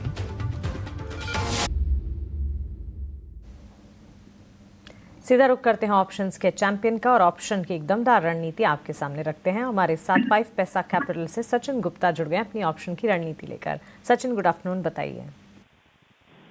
Very good afternoon. वेल, आज का जो ऑप्शंस रणनीति है वो जियो फाइनेंशियल्स में कॉल ऑप्शंस बाइंग की रहेगी, बिकॉज डेली चार्ट पर अगर देखें तो पिछले इवन वीकली चार्ट पर भी पिछले 2 हफ्ते से जो है वो लगातार मोमेंटम बना हुआ है और स्टॉक के अंदर जो है वो स्ट्रेंथ कंटिन्यू होती हुई नजर आ रही है, हायर बेस बनते हुए नजर आ रहे हैं अलॉन्ग विद द वॉल्यूम्स। मुझे लगता है 300 305 तक का अपसाइड मोमेंटम जो है वो स्टॉक में अंदर कंटिन्यू होता हुआ नजर आ सकता है। सो बेस्ड ऑन दैट 295 का कॉल ऑप्शंस बाय करने की सलाह रहेगी जून सीरीज में, जिसका प्रीमियम करीब 10 रुपए 20 पैसे के आसपास में चल रहा है। इसमें एक स्टॉप लॉस प्लेस करना है 6.60 का और अप साइड में 16 रुपीज तक के टारगेट्स देखने को मिल सकते हैं। यहाँ पर मैक्सिमम लॉस 5610 का रहेगा, वहीं मैक्सिमम प्रॉफिट 9900 तक एक्सपेक्ट किया जा सकता है। सचिन, शुक्रिया आपका हमारे साथ जुड़ने के लिए और ऑप्शन की ये दमदार रणनीति हमें बताने के लिए। तो जियो फाइनेंशियल हमारे लगभग तमाम एक्सपर्ट्स के रेडार पर है और कॉन्फिडेंस और कन्विक्शन। अब एक और एडिशन इसमें होता हुआ सचिन गुप्ता की ऑप्शन की रणनीति में भी जियो फाइनेंस पर ही राय है। 295 की कॉल खरीदने की राय और लक्ष्य इसके 16 के, स्टॉप लॉस 6 रुपये और 60 पैसे के लगाने हैं। कॉल वर्कआउट करने पर अधिकतम मुनाफा 9,900 का हो सकता है और अगर रिवर्स जाती है तो फिर अधिकतम ज़्यादा से ज़्यादा मैक्स टू मैक्स नुकसान 5,610 का होने की भी संभावना है। लेकिन जियो फाइनेंशियल को लेकर कन्विक्शन लगातार बढ़ता हुआ दिख रहा है। चार्टिकली भी और फंडामेंटल वाइज भी स्टॉक में मूव्स जो हैं वो पॉजिटिवली आगे बढ़ते हुए नजर आ रहे हैं। एफएनओ को लेकर एक स्टैंडर्ड डिस्क्लेमर आपके स्क्रीन पर आ जाएगा। एफएनओ ट्रेडिंग जो है वो रिस्की हो सकती है और एफएनओ ट्रेडिंग में 10 में से 9 लोगों को नुकसान होता है। एफएनओ ट्रेडर्स को औसतन 50,000 का नुकसान होता है। घाटा होने के बावजूद 28% ट्रांजैक्शन के रूप में देना होता है, वहीं मुनाफा होने पर भी 15 से 50% ट्रांजैक्शन के रूप में खर्च होता है। तो अपने एडवाइजर्स से बात करें, उनसे समझें और उसके बाद भरोसा होने पर ही एफएनओ ट्रेडिंग में उतरें, क्योंकि एफएनओ ट्रेडिंग रिस्की हो सकती है। आगे बढ़ेंगे और of course last leg of results, लेकिन कुछ तमाम नतीजे आने वाले हैं और नतीजों से ठीक पहले स्टॉक में मूव्स भी नजर आ रहे हैं। इसी कड़ी में आईटीआई लिमिटेड का जिक्र अभी हमने किया, साथ साथ आरसीएफ और भारत डायनेमिक्स लिमिटेड के भी नंबर्स से ठीक पहले हम देख रहे हैं स्टॉक में मूव्स ज़रूर नजर आ रहे हैं। बीडीएल तो करीब 2.5% की तेज़ी दिखा ही रहा है, लेकिन आरसीएफ के चार्ट्स में 1.5% की मजबूती है। वॉलेटाइल मूव्स आज दिन भर स्टॉक ने दिखाए हैं। फर्टिलाइजर और केमिकल स्पेस फोकस रेडार पर तो है ही, लेकिन एक राय रुचित आपसे जानना चाहेंगे। दोनों स्टॉक्स नंबर्स से ठीक पहले ऑफकोर्स वेट एंड वॉच का नज़रिया होना चाहिए, लेकिन लेवल वाइज आपको कितने दुरुस्त नज़र आते हैं बीडीएल और आरसीएफ के चार्ट्स? शुरुआत करते हैं ग्रेजुअल अपमूव हम पिछले कुछ दिनों में हमने देखा है ये स्टॉक में। अच्छी बात ये है कि स्टॉक ने रिसेंटली अपने 200 दिन के मूविंग एवरेज को सरपास किया है, जो अभी 150-145 की रेंज में है। तो आई थिंक कोई भी एग्जिस्टिंग पोजीशन है तो होल्ड करना चाहिए। 145 के नीचे स्टॉप लॉस रखें and slowly and gradually stock में 170 तक के टारगेट्स ये स्टॉक में एक्सपेक्ट कर सकते हैं। और जहां तक बीडीएल का सवाल, I think defence as a theme ही काफी स्ट्रॉन्ग हमने पिछले कुछ दिनों में देखा है कि जो लास्ट 1-1.5 महीने में डिफेंस स्टॉक्स में अपमूव आए, वो वॉल्यूम्स काफी स्ट्रॉन्ग रहे उसमें। So I think irrespective of results, in case कोई डिप भी आता है अगर नियर फ्यूचर में स्टॉक में रिजल्ट्स के बाद या कभी भी, तो वो डिप्स पे एक अच्छी बाइंग अपॉर्चुनिटी रहेगी ये स्टॉक में खरीदारी कर लें। सो ओवरऑल ट्रेंड तो अभी काफी स्ट्रॉन्ग है बीडीएल के लिए। इमीडिएट टर्म्स में देखें तो 1850 तो इमीडिएट सपोर्ट है, followed by 1780। So I think कोई भी डिप्स आता है अगर, तो बाय डिप्स की रणनीति बीडीएल जैसे स्टॉक में रखनी चाहिए।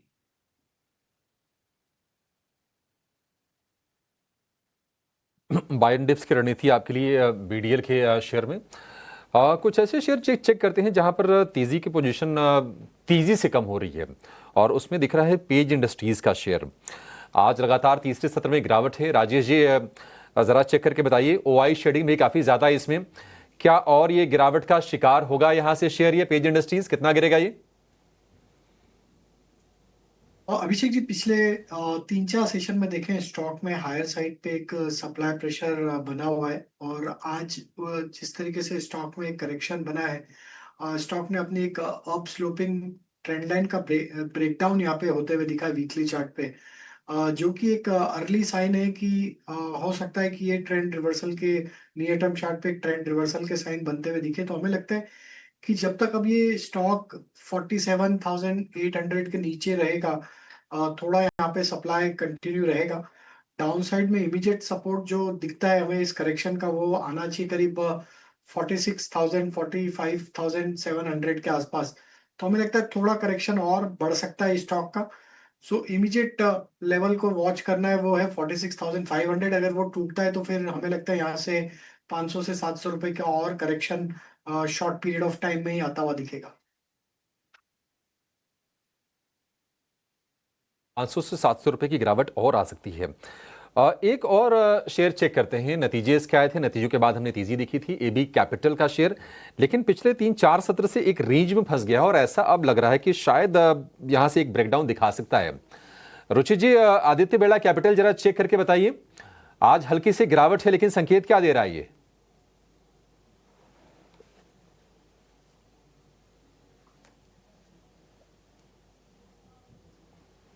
रुचित जी, आपको आवाज आ रही है? शायद रुचित से हमारा संपर्क नहीं हो पा रहा है। ठीक है, लक्ष्मीकांत शुक्ला जी हमारे साथ हैं। लक्ष्मीकांत जी, आप जरा आदित्य बिरला कैपिटल जरा चेक करके बताइए क्या व्यू होगा आपका? जी, हमारा व्यू एबी कैपिटल को लेकर पॉजिटिव है। यहाँ पर हमें 14 मई को हमें एक स्ट्रॉन्ग ब्रेकआउट देखने को मिला था। हालांकि उसके बाद से ये स्टॉक थोड़ा सा कंसोलिडेटिव मोड में ट्रेड कर रहा है, बट अभी भी इसके जो अपसाइड के स्ट्रक्चर है वो इंटेक्ट है। तो हमें लगता है कि जब तक ये 208 210 के ऊपर ट्रेड करता है तब तक इसमें हमें पॉजिटिविटी बनी रह सकती है। इमीडिएट हर्डल 225 के आसपास है, अगर उसके ऊपर ब्रेक थ्रू मिलता है वहां से फिर हमें 235 के लेवल्स भी एबी कैपिटल आने वाले समय में दिखा सकता है। तो ओवरऑल हमें लगता है कि यहाँ पर पॉजिटिव व्यू के साथ ही इस स्टॉक को ट्रेड करना चाहिए, और अगर निचले लेवल पे आता है तो वहां से बाय ऑन डिप की स्ट्रेटेजी के साथ बाय करके चले। 225 के ऊपर का ब्रेकआउट का इंतजार करें, उसके ऊपर जैसे ही निकलेगा हमें 235 के लेवल्स एबी कैपिटल में दिखाई देंगे।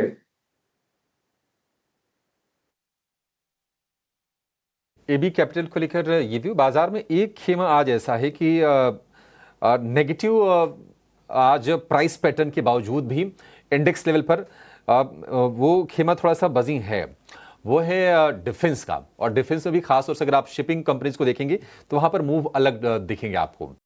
एक बड़ी खबर भी आ रही है, पॉजिटिव खबर है शिपिंग कंपनीज को लेकर। एक्सक्लूसिव डिटेल के साथ हमारे सहयोगी प्रकाश प्रियदर्शी हमारे साथ जुड़ रहे हैं। प्रकाश, बताइए, अच्छी तेजी ऑलरेडी हम शेयरों में देख रहे हैं, क्या ट्रिगर्स हैं आपके पास, जानकारी क्या है?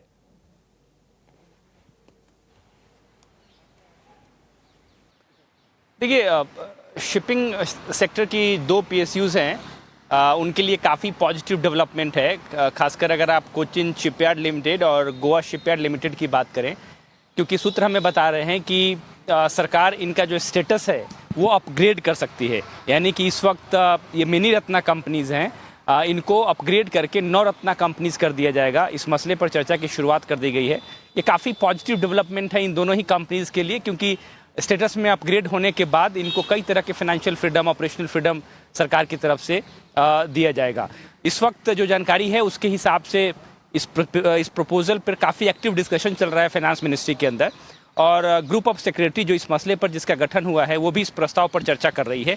उधर से क्लियरेंस मिलने के बाद डिपार्टमेंट ऑफ पब्लिक एंटरप्राइजेस अंतिम फैसला लेगी। ये काफ़ी इंपॉर्टेंट डेवलपमेंट है, क्योंकि जो जानकारी मिल रही है उसके हिसाब से ये दोनों ही कंपनियां स्टेटस अपग्रेड के लिए जो क्राइटेरिया डिसाइड किया हुआ है उसको फुलफिल कर रही हैं, चाहे वो फाइनेंशियल टर्म्स पे हो या फिर उनके रेटिंग्स के हिसाब से हो। ये दोनों ही कंपनियां उस क्राइटेरिया को फुलफिल कर रही हैं।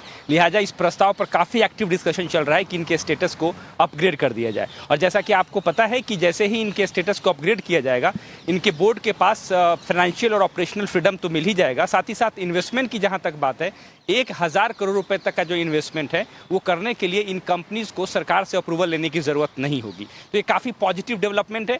और इसमें एक और एंगल है, अगर आपके पास वक्त हो तो मैं इसमें बताना चाहूँगा कि सरकार इस पूरे रत्ना कैटेगराइजेशन को रिव्यू कर रही है, उसकी समीक्षा कर रही है कि किस बेसिस पर कंपनियों का स्टेटस दिया जाए। और इस बात पर भी विचार किया जा रहा है कि कंपनियों का अगर स्टेटस अपग्रेड किया जाता है तो उनका फाइनेंशियल परफॉर्मेंस भी उस स्टेटस के हिसाब से आने वाले दिनों में होना चाहिए। अगर उसमें कोई भी कमी आती है तो इस बात के विकल्प होंगे कि उन कंपनियों के स्टेटस को डाउनग्रेड कर दिया जाए। अभी इस तरह का प्रावधान नहीं है, लिहाजा इस पर अभी विचार किया जा रहा है। तो ये काफ़ी इंपॉर्टेंट डेवलपमेंट है अगर आप पीएसयूज की बात करें। जी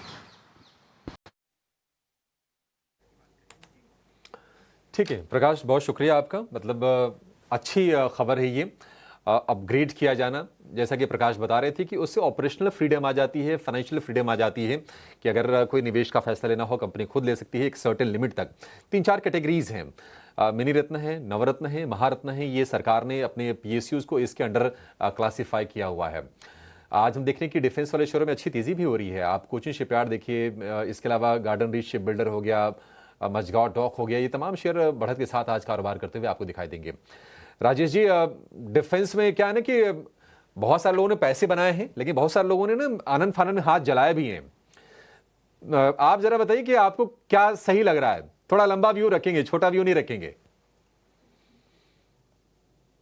स्टॉक को देखें डिफेंस सेक्टर में तो रिसेंटली मतलब लास्ट 3-4 हफ्तों में तो एक अच्छा अप मूव बना है सारे स्टॉक्स में। गार्डन रिच की अगर हम बात करें तो यहाँ पे स्टॉक अपने प्रीवियस ऑल टाइम हाई को अब निगोशिएट करते हुए दिख रहा है, जो कि करीब 2830-40 के जोन में, और अगर ये सरपास होता है तो यहाँ पे नेक्स्ट टारगेट फिर 3100 की तरफ बहुत जल्द बढ़ते हुए दिखेगा। तो गार्डन रिच पे तो व्यू बुलिश है। वहीं अगर हम डिफेंस में बाकी स्टॉक्स की बात करें तो बीडीएल भी हमें काफी पसंद है। एक राउंडिंग बॉटम फॉर्मेशन का ब्रेकआउट ऑलरेडी यहाँ पे आते हुए दिखा है और कंफर्टेबली उसके ऊपर ही सस्टेन हो रहा है स्टॉक पिछले 3 हफ्तों से। तो यहाँ पे हमें लगता है एक फॉलो अप बाइंग एक्शन भी आते हुए दिखेगी, एंड यहाँ पे हम एक्सपेक्ट कर रहे हैं 2200 तक के अपसाइड के टारगेट बीडीएल कंटिन्यू करते हुए दिखेगा। तो यहाँ पे भी बाय किया जा सकता है, बाय एंड एक्यूमुलेट की सलाह रहेगी। स्टॉप लॉस रखना होगा करीब 1860-70 के जोन में। वहीं अगर हम देखें तो एफ एंड यूनिवर्स में भारत इलेक्ट्रॉनिक्स हमारी पसंदीदा चॉइस है। ये स्टॉक एक ऑल टाइम हाई ट्रेजेक्टरी के आसपास ही ट्रेड कर रहा है और हमें लगता है कि यहाँ पे भी कंटिन्यूटी रहेगी अप ट्रेंड की। थोड़ा सा कंसोलिडेशन के बाद हमें लगता है कि स्टॉक 430-40 की तरफ बढ़ते हुए दिख सकता है। तो बीएल भी बाय एंड एक्यूमुलेट किया जा सकता है with stop loss of 370। Stocks हैं जिस पर नज़र रखनी चाहिए, एक्यूमुलेशन के साइंस यहाँ पर डेवलप होते हुए नज़र आ रहे हैं। रोहन हाय, गुड आफ्टरनून। और मार्केट पर आपके रैशनल और आपके एनालिसिस की रिपोर्ट रिसर्च तो हम पढ़ते ही हैं, लेकिन उसके साथ साथ भी आपके कई सारे नैरेटिव्स जो कि लॉन्ग टर्म इन्वेस्टिंग में काफ़ी हद तक फ़ायदेमंद साबित हो सकते हैं। It's a treat to read them all. The day you plant the seed is not the day you eat the fruit. बहुत अच्छा राइटअप था रोहन। और कीपिंग दैट इन लाइट, मैं आपसे पूछना चाहूँगी कि आज के सत्र में जिस तरह से इन दिनों मार्केट में वॉलिटिलिटी है, I will give you a plain canvas and let you help our viewers draw their market strategy. कौन से सेक्टर्स हैं जो आपको पसंद आते हैं? Where shall we plant seeds right now? Yeah, so interesting point is that we expect बहुत fast expect कर लेते हैं कि रिजल्ट आ जाना चाहिए, वर्ल्ड भी यही पॉइंट पे है। आई थिंक सो बहुत इंटरेस्टिंग नैरेटिव ये है कि जब मार्केट करेक्शन आता है, प्रीवियस मार्केट करेक्शन, हम सबको लगता है कि यार एक अपॉर्चुनिटी थी, इन्वेस्ट कर देना चाहिए, और करंट मार्केट में ऐसा लगता है कि निकल जाना चाहिए। But the history is prove that over the period of time sector rotation होता है and sector specific game is the thing. I think सो बहुत सारी जगह पे मार्केट में अपॉर्चुनिटीज, यहाँ पे एक ऐसी स्ट्रक्चर बन रहा है जहाँ पे सेक्टर स्पेसिफिक मूव से ज्यादा स्टॉक स्पेसिफिक मूव बहुत इंटरेस्टिंग है। Of course we have defence, we have BFSI, we have interesting company called Gillette, जैसे इन्वेस्टमेंट एडवाइस नहीं है पर नंबर आप देखने जाओ तो फैंटास्टिक नंबर है। I think so narrative is more on to stock specific actions rather than a index और सेक्टर स्पेसिफिक एक्शन। बट यहाँ पे एक चीज और है मानसी, वो बहुत क्लियर है कि सब सेक्टर सब स्टॉक में पैसा नहीं बनेगा। It would not be a broader index which will make money in next 1 to 2 years. It would be very stock specific story. Still on a sector side, BFSI, chemicals, consumer, and defense are certain things which we are looking forward for. But overall, we are very optimistic on market, looking for 1 to 2 quarters ahead. It's a good fundamental view on the market at present. एक और space है जिस पर राजेश जी आपसे take जानना चाहूँगी। सबसे पहला सवाल तो ऑटो क्षेत्र पर भरोसा कितना बन रहा है, और अगर भरोसा है तो ऑटो एंसलरी की चाल पर संवर्धना मदरसन को देखें, और प्योर कंपैरिजन में एक्साइड इंडस्ट्रीज, सोना बीएलडब्ल्यू, प्रेसिशन, ऑटो एंसलरी में ये सारे स्टॉक्स हैं जो कि फोकस रेडार पर है। और एट दिस पॉइंट अगर देखेंगे तो एंट्री अपॉर्चुनिटी भी दे रहे हैं। 1.5 से 2% की गिरावट संवर्धना मदरसन में नजर आएगी। सोना बीएलडब्ल्यू, प्रेसिशन में भी आज बिकवाली का दबाव ही नजर आ रहा है। ऑटो कंपोनेंट्स और इक्विपमेंट्स पर क्या कन्विक्शन है, और अगर हाँ तो फिर कौन से स्टॉक्स हैं जो कि आपके फोकस रेडार पर होंगे इनमें से? तो मानसी जी देखिए, सारी ऑटो स्टॉक्स में और ऑटो एंसिलरी स्टॉक्स में हमने देखा कि एक रैली के बाद थोड़ा यहाँ पे कंसोलिडेशन देखने को मिल रहा है। हालांकि स्ट्रक्चर देखें तो नियर टर्म चार्ट पे तो स्ट्रक्चर अभी भी बुलिश है, जरूर थोड़ा प्रॉफिट टेकिंग हायर साइड पे आते हुए दिखा है। बट हमें लगता है कि यहाँ पे थोड़ा कंसोलिडेशन के बाद वापस से यहाँ पे रिजम्पशन ऑफ अप ट्रेंड देखने को मिल सकता है, क्योंकि अगर हम यहाँ पे चार्ट स्ट्रक्चर देखें तो वीकली चार्ट पे जिस तरीके के ब्रेकआउट यहाँ पे ऑटो एंसिलरी स्टॉक्स में जो कि हमने अभी बात करी, आपने जिक्र किया जिन स्टॉक्स का, सोनाकॉम, मिंडा कॉप देखें, एक्साइड इंडस्ट्री देखें, या मदरसन, संवर्धना मदरसन देखें, तो इन सभी स्टॉक्स में देखें तो एक फॉलिंग चैनल का ब्रेकआउट यहाँ पे ऑलरेडी वीकली चार्ट पे आते हुए दिखा है। उसके बाद फॉलो अप बाइंग एक्शन भी रहे देखने को मिली 3-4 हफ्तों की। थोड़ा यहाँ पे कंसोलिडेशन रहेगा, लेकिन हमें लगता है कि ये स्टॉक्स के स्ट्रक्चर अभी भी बुलिश है। ब्रॉडर मार्केट जैसी रिकवरी फेज में आएगा, निफ्टी में जो कि एक अवेटेड ब्रेकआउट लेवल है 25,000 का, वो क्रॉस होगा तो वापस हमें लगता है एक ब्रॉड बेस बाइंग वापस से इन सेक्टर्स में आते हुए दिखेगी, जो कि अभी एक कंसोलिडेशन या एक माइल्ड प्रॉफिट बुकिंग के दौर से गुजर रहे हैं। तो हमारा व्यू अभी भी बुलिश है। सोना कॉम हमें पसंद है, यहाँ पे जिस तरीके का सेटअप है, जब तक ये 530 के ऊपर बना हुआ है, यहाँ पे हमें लगता है कि 570 580 की तरफ अपसाइड आते हुए दिख सकता है। वहीं अगर हम देखें तो मिंडा कॉर्प में भी एक अच्छा ब्रेकआउट वीकली चार्ट पे आज देखने को मिला, और आज तो स्टॉक्स में एक स्टॉक में एक अच्छा रनअप भी देखने को मिला है। तो ये स्टॉक भी हमें पसंद है और हमें लगता है यहाँ पे 600 रुपए तक के अपसाइड अनफोल्ड होते हुए दिख सकती है। जिस तरीके के ब्रेकआउट बने, यहाँ पे डाउन साइड में 525 का स्टॉप लॉस रखना होगा। वहीं हम देखें तो एक्साइड इंडस्ट्री ये भी एक कंसोलिडेशन में देखने को मिला है और एक मल्टीपल सप्लाई जोन को निगोशिएट करते हुए दिख रहा है। हमें लगता है यहाँ पे जैसे ही 395 के लेवल क्रॉस होंगे तो एक्साइड इंडस्ट्री में भी एक अच्छा अपमूव अनफोल्ड होते हुए दिख सकता है टुवर्ड्स 430 440 की तरफ। तो ये स्टॉक भी बाय किया जा सकता है with downside with stop loss of 375। चलिए, स्टॉक्स में कन्विक्शन है, गिरावट में भी खरीदारी की जा सकती है और यहाँ पर एक ब्रीदर ज़रूर लिया इनकाउंटर्स ले। हालांकि कुछ स्टॉक्स को अगर छोड़ेंगे वहाँ अच्छा एक्शन भी इनफैक्ट देखने को मिला है, लेकिन ऑटो एंसिलरी की चाल आगे भी मजबूत रह सकती है और वक्त पर हो सकता है कि अपसाइड भी विजिबल हो। तो पोजीशन से उसे इंटैक्ट रखें। मिंडा कॉर्प में तो 6% की तेजी है, आउट परफॉर्म करता हुआ इस पूरे के पूरे पैक में इस वक्त मिंडा कॉर्प का चार्ट। ऑन दिस नोट एक छोटे से ब्रेक के लिए हम रुक रहे हैं। ब्रेक के उस पार सवाल जवाब का सिलसिला जारी रहेगा, आप बने रहें। ब्रेक के बाद आपका फिर से स्वागत है क्लोजिंग कॉल में। और बाजार में हम देख रहे हैं कमजोरी तो है, लेकिन लोअर लेवल से रिकवरी की कोशिश हो रही है। ज्यादा नहीं, 120 अंक रिकवर किया निफ्टी। से आप अंदाजा लगा सकते हैं कि आज उतार चढ़ाव यानी कि वॉलेटिलिटी बाजार में किस कदर हावी है। निफ्टी बैंक की जो गिरावट है वो 250 अंकों के आसपास की, 24,800 के आसपास का निफ्टी है, 55,300 के आसपास निफ्टी बैंक है। लेकिन 3 बज गए हैं, जरा ये समझ लेते हैं कि आज दिन भर बाजार में कारोबार कैसा हुआ है, कौन से शेयरों में एक्शन ज्यादा रहा है। पूरा का पूरा अपडेट लेकर हमारे साथ जुड़ गए हमारे सहयोगी आनंद शुक्ला। आनंद, बताइए क्या हो रहा है बाजार में एक्शन आज?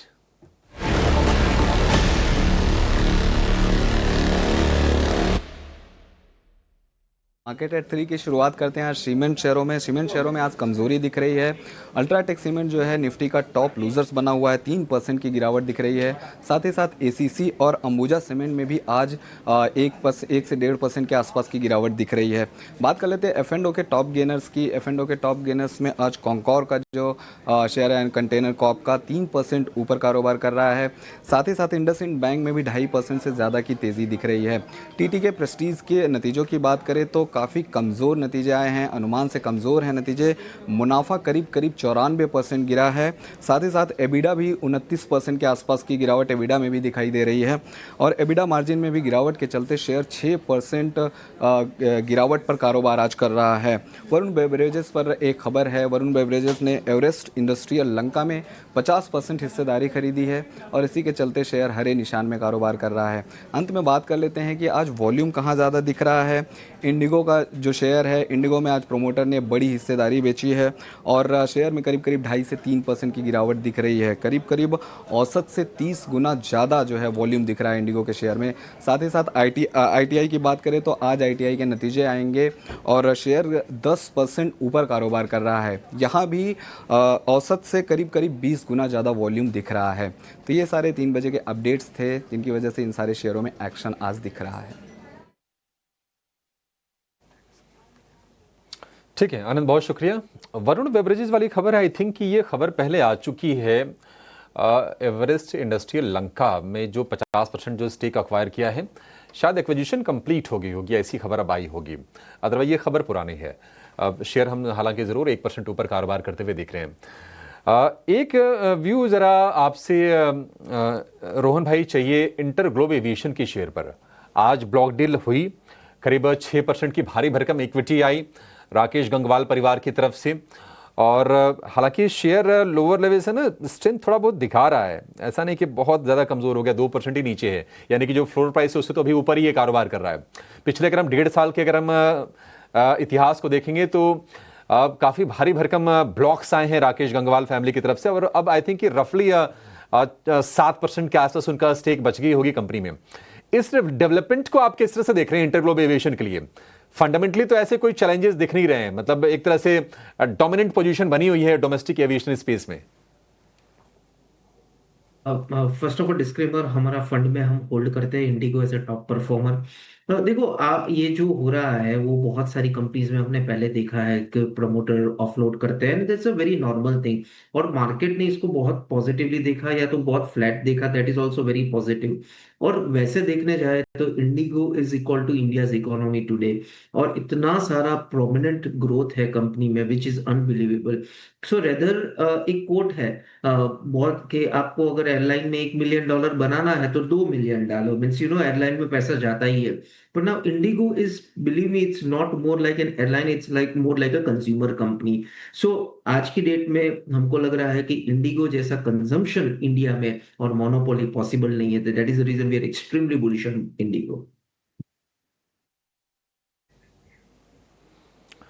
ठीक है, एक्सट्रीमली बुलिश। एक टेक्निकल चेक भी कर लेते हैं राजेश जी। अगर मान लीजिए अब ये 2% ही रहे, थोड़ा और ज्यादा होता तो शायद अच्छा होता एंट्री के लिहाज से। आप बताइए क्या करना चाहिए इंटरग्लोब एविएशन में? तो देखिए, ये स्टॉक का लॉन्ग टर्म स्ट्रक्चर तो बुलिश है जरूर। नियर टर्म में करेक्शन यहाँ पे बना और स्टॉक ऑलमोस्ट आज अगर हम देखें तो 50-डे मूविंग एवरेज के आसपास ही ट्रेड करते हुए दिख रहा है। अब करेक्शन ऑलरेडी यहाँ पे हो चुका है। अगर यहाँ पे वीकनेस आनी है तो पहले स्टॉक का जब तक ये 5200 का लेवल नहीं तोड़ता है, हमें लगता है कि वो वीकनेस नहीं आएगी। स्टॉक में यहाँ से पुल बैक के चांसेस बनते हुए दिख सकते हैं। तो 5200 के लेवल को हम क्लोजली वॉच करेंगे। अगर वो टूटता है तो फिर थोड़ा यहाँ पे वीकनेस बढ़ेगी टुवर्ड्स 5050 की तरफ स्टॉक फिसलते हुए दिख सकता है, जो कि इसका नेक्स्ट मेजर सपोर्ट एरिया है। बट टिल द टाइम वो लेवल इंटेक्ट है 5200 का, तो हमें लगता है कि यहाँ से पुल बैक का ट्रेड बन सकता है। And again on the higher side 5400 की तरफ स्टॉक बढ़ते हुए दिख सकता है, 5400-5420 की तरफ। वो इसके लिए एक नियर टर्म चार्ट पे एक रेजिस्टेंस है। अगर 5420 के लेवल को क्रॉस करेगा तो वापस अपने अप ट्रेंड को भी रिज्यूम करता हुआ दिखेगा। टाइमिंग हमें लगता है थोड़ा कंसोलिडेशन रहेगा स्टॉक में। वेट एंड वॉच करना चाहिए, 5200 के लेवल को क्लोजली वॉच करना चाहिए। टेक्निकल और फंडामेंटल नज़रिया इंटरग्लोब एविएशन पर और न्यूज़ फ्लो का इम्पैक्ट इस वक्त क्लियरली रिफ्लेक्ट होता हुआ चार्ट्स पर। सेक्टर वाइज बाजार में आपको पॉजिटिव बाइंग इंटरेस्ट वैसे तो कह सकते हैं कि कहीं नहीं नज़र आएगी, लेकिन रियल एस्टेट और फार्मा ये दो स्पेसेस हैं जिन्होंने इस वक्त कमान संभाली है। दो ही सेक्टर्स जहां से हम देख रहे हैं कि मजबूती है वो ये दोनों है, रियल एस्टेट और साथ ही फार्मा स्पेस। डिफेंसिव के तौर पर ही काम कर रहा है फार्मा भी। लेकिन एनबीएफसीज में कमज़ोरी है। Metal, auto, financial services, IT, FMCG, her sector में कमजोरी का रुझान है। इस कमजोरी में अपॉर्चुनिटी कैसे ढूंढना है इस पर फोकस होना चाहिए। एनबीएफसीज की ही अगर बात करें, बजाज ट्विंस, देखिए जियो फाइनेंशियल पर हमारे सारे एक्सपर्ट्स ने अपना आउटलुक दिया है, चाहे फंडामेंटल हो या टेक्निकल हो। कन्विक्शन इस स्टॉक पर ज़रूर देखने को मिला है, लेकिन Bajaj twins, Bajaj finance, Bajaj Finserv में कमज़ोरी है आज के सत्र में। श्रीराम फाइनेंस में बिकवाली है आज के सत्र में। लक्ष्मीकांत जी, क्या इस कमज़ोरी को एक एंट्री अपॉर्चुनिटी मानकर इनमें से किसी भी स्टॉक का चयन करना चाहिए?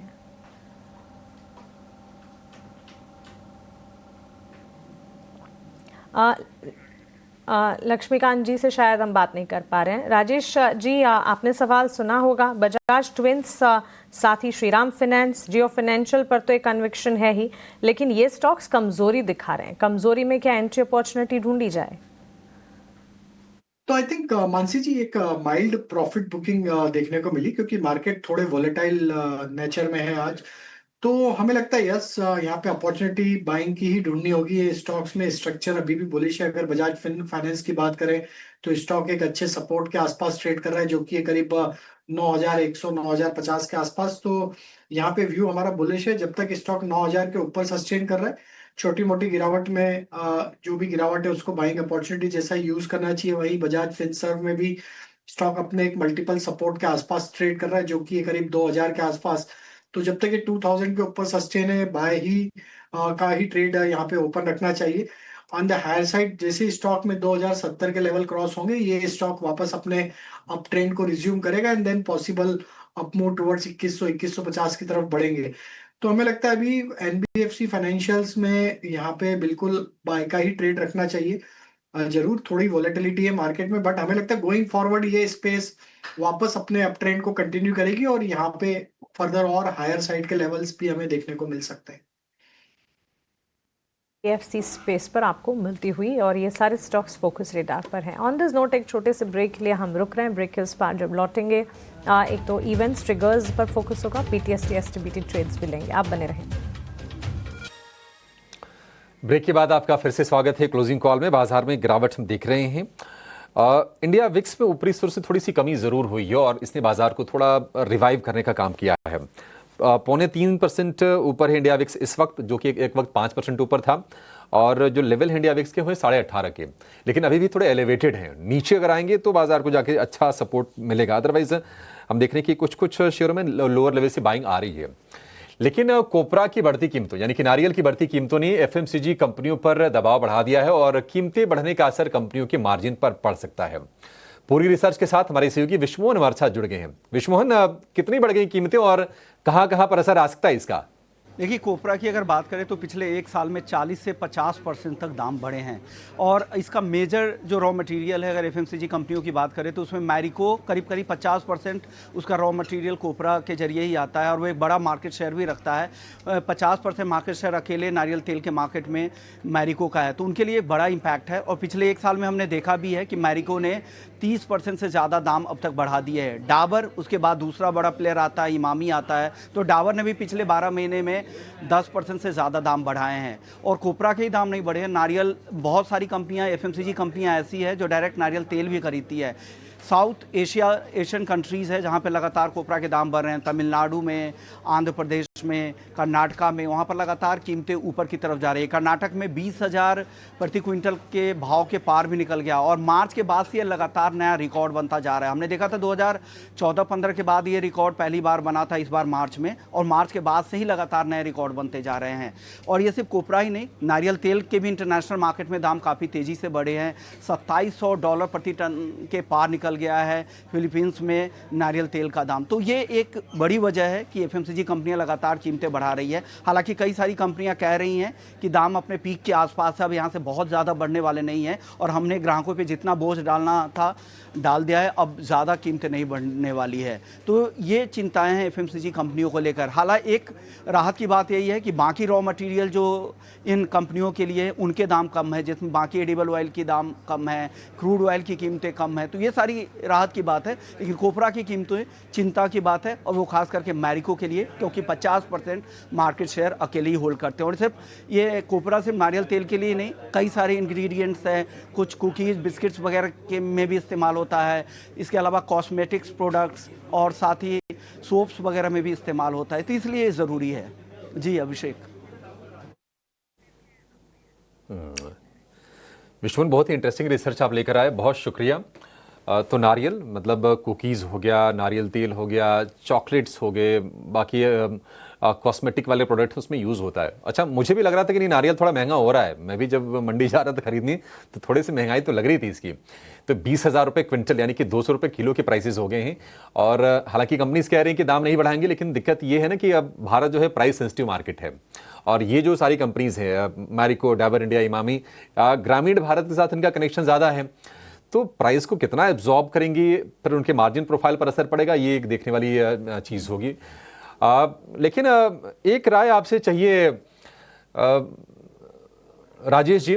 मैरिको मुझे याद है कि आप रेकमेंड कर रहे थे कुछ दिनों पहले, मैरिको पर जरा व्यू दीजिए। क्या आप अपने प्राइसेस के साथ इंटैक्ट हैं और यहां से भी तेजी करनी चाहिए?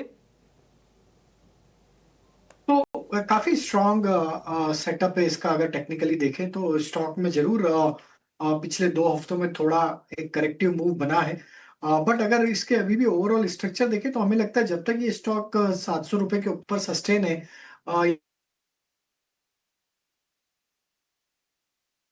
और जिस तरीके के ओवरऑल स्ट्रक्चर है, ये वन ऑफ द स्टॉक है जो कि एक ऑल टाइम हाई ट्रेजेक्टरी के आसपास ही ट्रेड कर रहा है इस एफएमसीजी पैक में। तो हमें लगता है क्लियरली एक आउट परफॉर्मिंग स्टॉक है पूरे एफएमसीजी बास्केट का, और हमें लगता है कि यहाँ कंटिन्यूटी रहेगी। स्टॉक का ओवरऑल स्ट्रक्चर बुलिश ही लग रहा है। तो 700 रुपए का ट्रेडिंग पॉइंट ऑफ व्यू से अगर लिया है तो 700 रुपए के स्टॉप लॉस के साथ बने रहे, और हमें लगता है शॉर्ट टर्म में जैसे ही वापस स्टॉक 725-26 के लेवल क्रॉस करेगा तो फिर इसके नेक्स्ट टारगेट 770 780 की तरफ भी बनेंगे। तो ओवरऑल व्यू बुलिश है मैरिको पे। ठीक है, व्यू बुलिश है मैरिको के शेयर पर। 700 रुपए का स्टॉप लॉस लगा के आप अपनी पोजीशन में बने रहिए। 3:17 हो गए हैं। अपने एक्सपर्ट से समझ लेते हैं कि कल के लिए आज की आपकी प्लानिंग क्या होनी चाहिए, BTST या फिर STBT, कहां पर मौके बनेंगे? राजेश जी बता दीजिए, कोई स्टॉक्स आपने सेलेक्ट किए हो BTST के लिहाज से? तो एस्ट्रल यहाँ पे पसंद आ रहा है अभिषेक जी। इस एस्ट्रल का स्ट्रक्चर स्ट्रांग है, और जिस तरीके से स्टॉक में एक बड़े करेक्शन के बाद बेस यहाँ पे बना के स्टॉक अब रिकवरी करते हुए दिख रहा है, हमें लगता है ये स्टॉक में कंटिन्यूटी रहेगी अप ट्रेंड की। 1560 1570 के अपसाइड के टारगेट के लिए एस्ट्रल को बाय किया जा सकता है। स्टॉप लॉस रखना होगा करीब 1505 के आसपास। दूसरा स्टॉक जो पसंद आ रहा है वो केमिकल बास्केट से, और उसमें हमें लगता है आरती इंडस्ट्री को भी यहाँ पे देखा जा सकता है। यहाँ पे पिछले 3-4 सेशन में एक नैरो प्राइस रेंज में स्टॉक एक्यूमुलेट होते हुए दिख रहा था, और अब आज देखे तो स्टॉक में एक अच्छा मूव बनते हुए दिखा है, और केमिकल स्पेस भी एक अच्छा ट्रैक्शन दिखा रही है। तो हमें लगता है आरती इंडस्ट्री यहाँ से एक अच्छा मूव कंटिन्यू कर सकता है कल के सेशन में, एंड अपसाइड का टारगेट 485 से लेके 495 की तरफ आते हुए दिख सकते हैं। तो आरती इंडस्ट्री बाय करने की सलाह है। स्टॉप लॉस होगा करीब 472 के आसपास। ये BTST ट्रेड्स राजेश जी की तरफ से इस वक्त। लेकिन इम्पॉर्टेंट क्यूज़ की अगर बात करें और रिजल्ट सीज़न के लिहाज से ही कल के सत्र में अगर आप देखेंगे तो कैश मार्केट से जुड़ी चुनिंदा कंपनियां हैं। निफ्टी के कोई मेजर नंबर्स कल नहीं हैं। धीरे धीरे रिजल्ट सीज़न अब खत्म होगा, लेकिन कमिंस इंडिया, बाटा, IRCTC, ग्रैन्यूल्स इंडिया, ये कुछ तमाम स्टॉक्स हैं जिनके नतीजे कल आने वाले हैं, और नंबर्स से ठीक पहले कॉशियस है आउटलुक इन सारे स्टॉक्स में, जो कि फिलहाल नज़र भी आ रहा है। दीपक नाइट्राइट के भी नंबर्स पर फोकस रहेगा, और साथ साथ सेल और मिश्र धातु निगम मिधानी का स्टॉक आज सुबह अच्छा खासा एक्शन दिखा रहा था, और अब कल नंबर्स आने वाले हैं। नंबर्स से ठीक पहले आज मजबूती के साइंस दिखे ज़रूर, लेकिन देखना होगा नंबर्स से ठीक पहले वेट एंड वॉच का ही एटीट्यूड रखना चाहिए। ये सारे स्टॉक्स हैं जिनके नंबर्स कल आने वाले हैं। हालांकि कैश स्पेस और FNO स्पेस के नतीजे अब बाकी हैं। निफ्टी के लगभग सारे नतीजे आ चुके हैं। मिधानी के स्टॉक में अब भी 4% की तेज़ी इस वक्त देखने को मिली है। इसके अलावा अगर आप देखेंगे इंडस्ट्रियल प्रोडक्शन के डेटा पर कल फोकस करना चाहिए। इंपॉर्टेंट क्यूज ट्रिगर्स के लिहाज से US में 6 और 7 मई को जो FOMC की बैठक हुई थी, वो बैठक के बाद जो उसके मीटिंग्स हैं, मिनट्स जो हैं, वो मिनट्स कल जारी होते हुए नजर आएंगे, तो इस पर भी फोकस रखिएगा। रिजल्ट बैक्ड एक्शन हमने देखा ही, और इसके अलावा कुछ तमाम ग्लोबल इवेंट्स हैं जिस पर फोकस रखना होगा। लेकिन ज़्यादा बड़ी अगर बात करें तो नतीजों के सीज़न और साथ ही FOMC के जो मिनट्स हैं, इस पर फोकस रखना चाहिए। एक नज़र फेयर इंडिकेटर इंडिया विक्स पर भी होनी चाहिए। 3-3.5% के गेंस नज़र आ रहे थे, लेकिन अब वो गेंस जो हैं, स्पाइक्स जो है वो कम भी हो रहे हैं। इंडिया विक्स अब भी 18 के लेवल्स पर बरकरार है, लेकिन बड़ा स्पाइक जो देखने को मिला था, इनफैक्ट आज ही के सत्र में 5% के स्पाइक तक भी नजर आए थे इंडिया विक्स में। इस वक्त हम देख रहे हैं 3% के स्पाइक के साथ 18 के लेवल्स के आसपास से ट्रेड करता हुआ। मिधानी पर राजेश जी एक टेक आपसे जानना ज़रूर चाहेंगे। स्टॉक में नतीजों से पहले मूव है।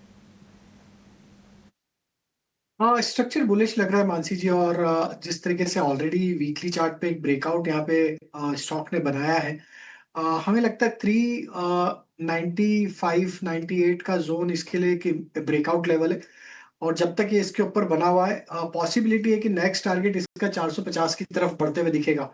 हालांकि stock current market stop loss current market price से काफी डीपर है, तो हमें लगता है जिन्होंने purely trading point of view से या रिजल्ट प्ले के लिए ही बाय किया है, तो उनके लिए स्टॉप लॉस रखना होगा करीब 408 रुपए के आसपास।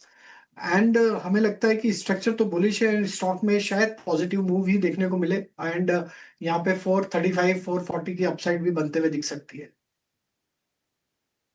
विजिबल है, और नतीजों से पहले ही स्टॉक में मूव है। हो सकता है कि नंबर्स पॉजिटिव आए और उसके बाद स्टॉक में और ज़्यादा फर्दर अपसाइड दिखे। इस स्टॉक पर फोकस ज़रूर रहेगा, नज़र रखेंगे हम। सिलेक्टिव बाइंग और बेंचमार्क इंडिसेस पर जोर रोहन आपने दिया और कहा कि सिलेक्टिव रहना होगा इस मार्केट में। हर सेक्टर में मौके या हर सेक्टर में इन्वेस्टर्स को अपॉर्चुनिटी नहीं मिलेगी, लेकिन इसी को मद्देनज़र रखते हुए फार्मा का बेल्ट आपको कैसा लगता है? बिकॉज फार्मा अब काफ़ी ज़्यादा डाइवर्सिफाई हो चुका है। सेक्टर के ही अंदर कई सारे सब सेगमेंट्स हैं, health care, diagnostic, laboratory, CRAMS, CDMO। Pharma sector पर आपका आउटलुक और सब सेगमेंट्स में से कुछ अगर पसंद आता है तो। बहुत इंटरेस्टिंग स्पेस है, as you rightly told. Pharma as such अभी इतने सारे स्पेस हो गए हैं कि you have to be very specific. So I think so API हमको रिवर्सल लग रहा है। बहुत सारे मैनेजमेंट के साथ बात करके हमको API में फिर से डिमांड अच्छी आने का एक 1 to 2 क्वार्टर्स में we will see a revival. अभी भी हमको ओवरऑल OTC स्पेस बहुत अच्छी लग रही है फार्मा में। Companies like Marksans, this is better, Mankind अच्छा लग रहा है। And of course, Divis into total play is looking interesting.